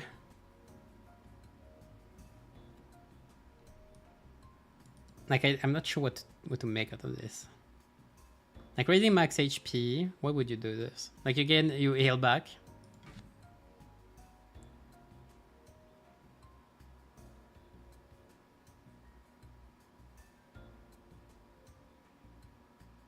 Yeah, it's kind of I messed it up passive and just try to get back. No, it feels weird. But still, the thing is good. And the corrosion, I know for solo run and stuff like this, it's bonkers. Like, it's very funny to look, at least. To look at. Like, when you corroded, it's 5 attack weight. You inflict... No, okay, this you don't care. You gain defense and damage up, especially the damage up next turn. You heal SP, actually. And you inflict 1 fragile. So you can actually spam it, and it's very fun. But otherwise, yeah, the effects aren't that great. It's not something you would want most of the time, I'd say. Just to use that on overclock. But in itself, 5 attack weight is very strong. For 8 cost. 25 sanity. So I will go higher.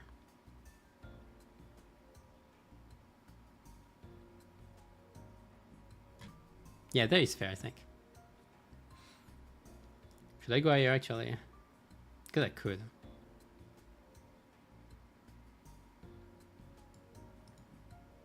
It's only rolling 26, though. No, I can value the attack power down, actually.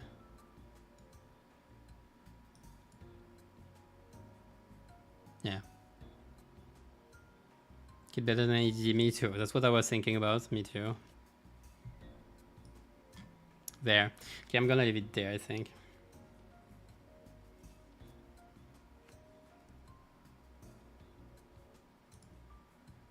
It's fine. It's a general use ego that you can, like, you want to use an ego either for attack weight and damage or something, like, you just use it. Because it's a 5 attack weight. It's an hidden 5 attack weight. Unless you're playing Sun Shower. But if you're playing Sun Shower, you can still corrode.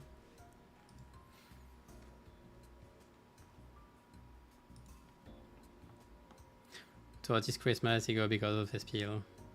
To this ego. The biggest thing is this other allies. This one doesn't heal itself, which means it doesn't refund the sanity cost. That's the big thing.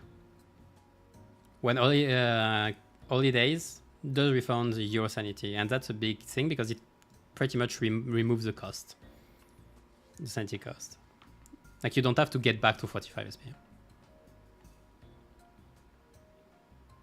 That's really the only reason, also. Like, if it was self, I could have put him higher. Also, I didn't give 4.5, just very high for. Because this still cripples down pretty nice. -2 attack power down is pretty nice. On up to 5 targets.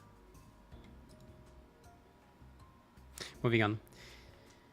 Ishmael's Capote.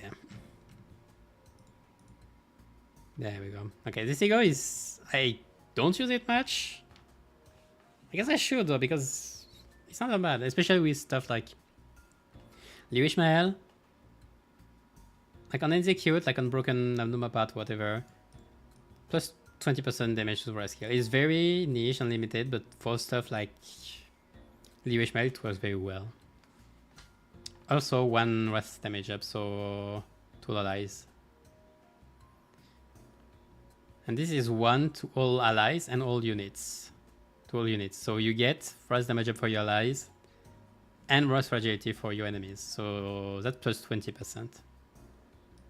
With 3 SP damage. Okay, this is way more relevant nowadays. The SP damage. For a 5 cost, 20, rolling 27. That's a weight 2. I took weight 4 on corrosion. Trigger Tremor-based because if it's some burn. It doesn't inflict much burn. Like, it's not really that much of a burn ego. More of a wrath ego. Which is something we might see more in the future now that Liu has stuff like Liu Rodian. So for now...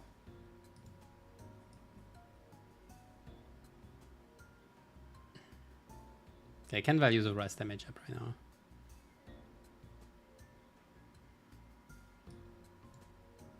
One of the two. It's between... is it better than good? Not that much. You're not using that. You're not using that much. Yeah, I'll leave him there. Like, it's good. It does what you want it to do, I guess. For that weight, it's nice though. This you don't care that much.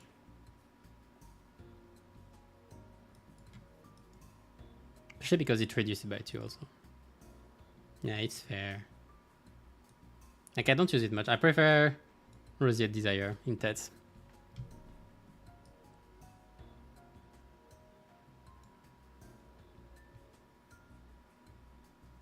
Yeah, it's one of the egos. I'm a bit like, whatever. A bit like, whatever. It's good. I guess it's good. Like, it does the job. Like, good is pretty much in my head, like, it does the job. Like, it doesn't need to do something, it just does it. That's it. Period. I don't wait more from it. I just get what I want. All right. Lantern Sinclair. Where's the boy? There he is. Minus 50% HP, attack weight +2. So that's nice, but that's one of those conditions that's not that easy. It's still 3 attack weight. And there is this thing. Okay. So the funny thing about this part is that it's on hit. You do this. So if you hit 3 targets, it will do this 3 times. This effect 3 times, which is very strong for healing. It only rolls 24 for a 7 cost, which isn't that great, but for healing overall, it's very strong. Passive is whatever though. Like defeating an ally that mainly target this unit, so technically you're playing like Zwei Sinclair. Zwei Sinclair skills 3. And you need to defeat the enemy, so it's rarely even happening. Why is this the status? Why is this the status? What? Not HP percentage. Which one? Ah, yeah, this one was targeting. Yeah. Yeah, so tanks might not be healed at full health because of it.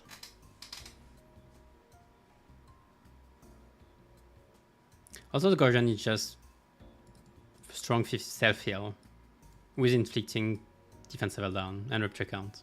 It can be used in Rupture. Like, it's good overall. Because he has some attack weight and usage. He can heal quite a bit. But I mean, next 2% is okay. Probably.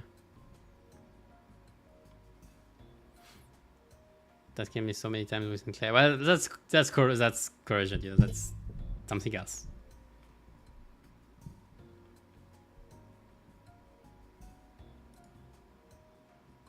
Dude, yeah, it's okay. I think it's good. So I hate it. Well, don't corrode, bro. Just don't corrode. Easy. I think it's fair. Like, it's just good. Alright, next. Where's next? Central Otis. Yeah, Central Otis. Okay. So Central Otis is a bit of a weird case. Because it's supposed to be like a poise ego, which gives you quite a bit of poise. Like, you gain 7 count already out of both versions. Rolling 33, also it's rolling very high for a 5 cost. Rolling 33, gaining 7 poise count, and when clashing after that, you gain the poise. That's where you gain the potency. So you can slowly build up. It's a bit slow though, so you rather use it on a poise ID. The problem is that our only poise ID is, well, BL. So yeah. But the biggest problem is that that's funny.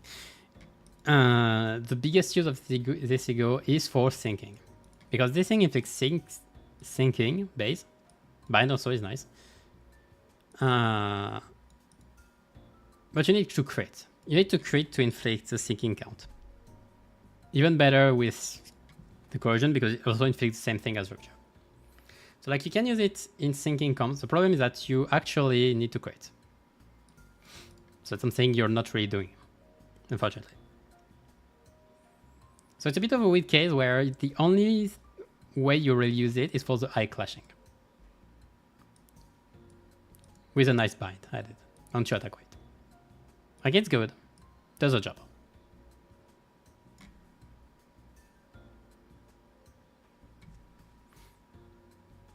Isn't Bullet Otis also poise? Okay, yeah. Bullet Otis has a poise passive if she hits target with a burn that have 4 or more defense level down. That's very specific, but yeah, it's a poison eater. Which is why I actually put Sunshower on Bullet Otis.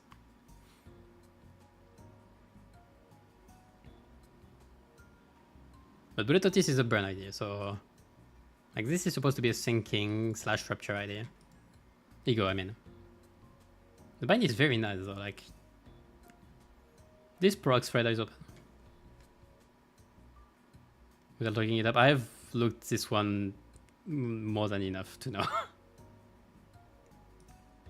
Like it's one of the few I know by heart. Yeah. Defense fell down by 4 or more, gain burn on target, poise. Max 20. It's like Faust, it's like 7 Faust, but Faust needs to hit weak or fatal. Which is worse, actually. But the thing is I like this passive, but having the defense level down by 4 or more is so annoying because you actually need 4 Dark Flame.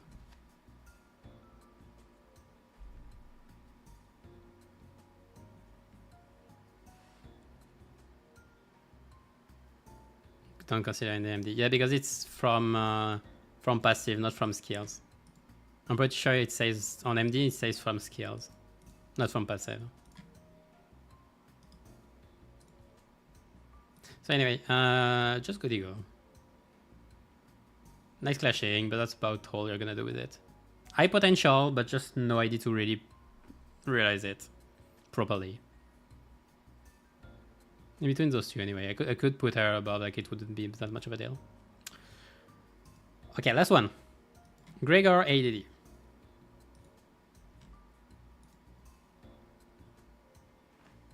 Okay, so Gregor's ADD, as this is entirely based around this little thing called Spark Discharge, which either serves as a battery for charge IDs,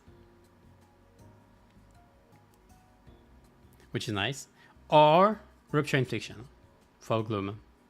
Luckily, there are a lot of Gloom skills in Rupture teams for some reason.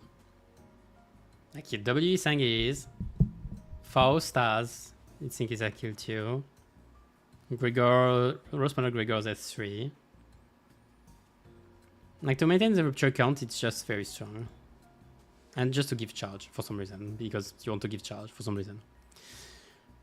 One attack weight though, only on the thing for 6 cost is a bit meh, but the effect is nice. The corrosion though being a plus on 31, so attack weight makes it actually better.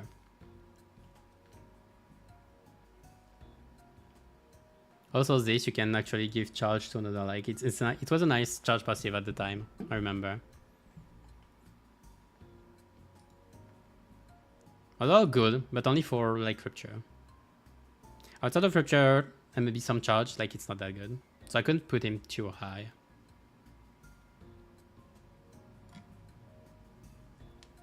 There is fair, I think.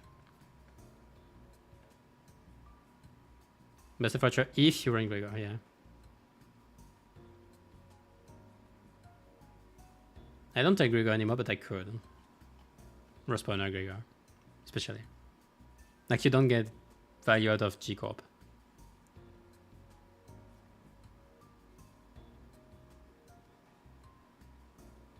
Yeah, I think I'm gonna put him here, and I think that's gonna be it. Alright, so how is it looking? There's only 2, 4, 6, 8, 10, 10. Already 10 egos, damn. Wait. 2, 4, 5, 6, 8, 9. There are actually more egos than IDs in the game right now from season 4. That's funny. It's gonna be even after the event, like after this week. That's funny. I would be much more happy to play ADD Gregor compared to ADDs, for example. Maybe because you like Rupture, but I wouldn't. ADD East just has more potential overall. Potential, I mean, more utility overall. Or is it?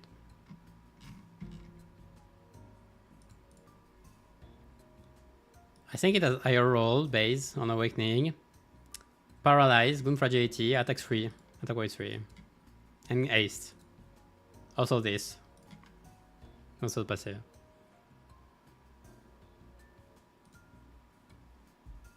This is BP EGOs. Yep.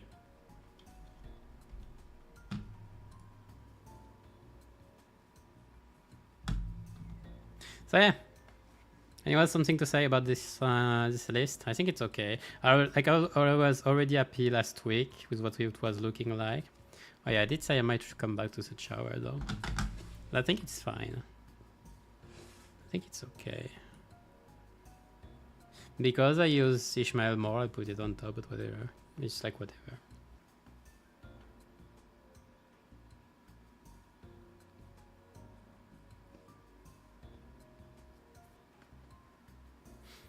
But yeah, I would prefer pulling this one than this one.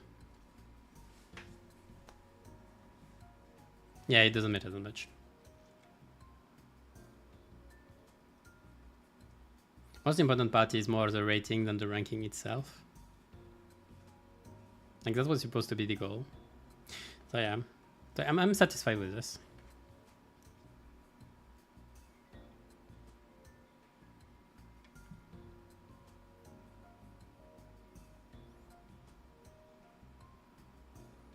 Also, the distribution looks kind of nice.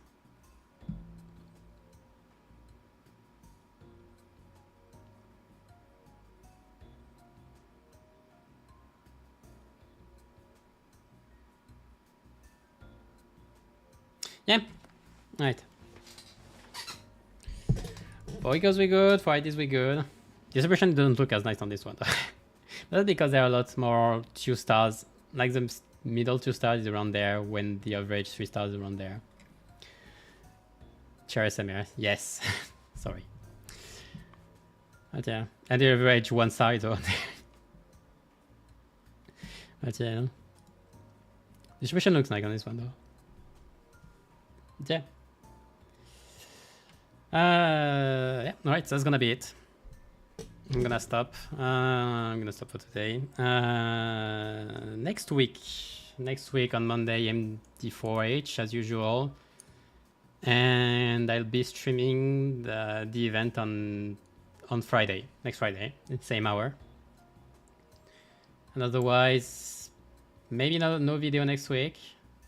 I'll do shorts probably. I'll still do shorts for the new events. Probably no video otherwise. I need to start working on stuff. I've been lazy those past weeks. But anyway. So yeah. Learning that frigate plus 2 compare. Yeah, yep it is. What do you think everybody talks about it? Of course it is. Yeah. That's right. But yeah, thanks you all for watching. See you next time. And keep your sanity high to the slow descent into the inferno. Bye bye.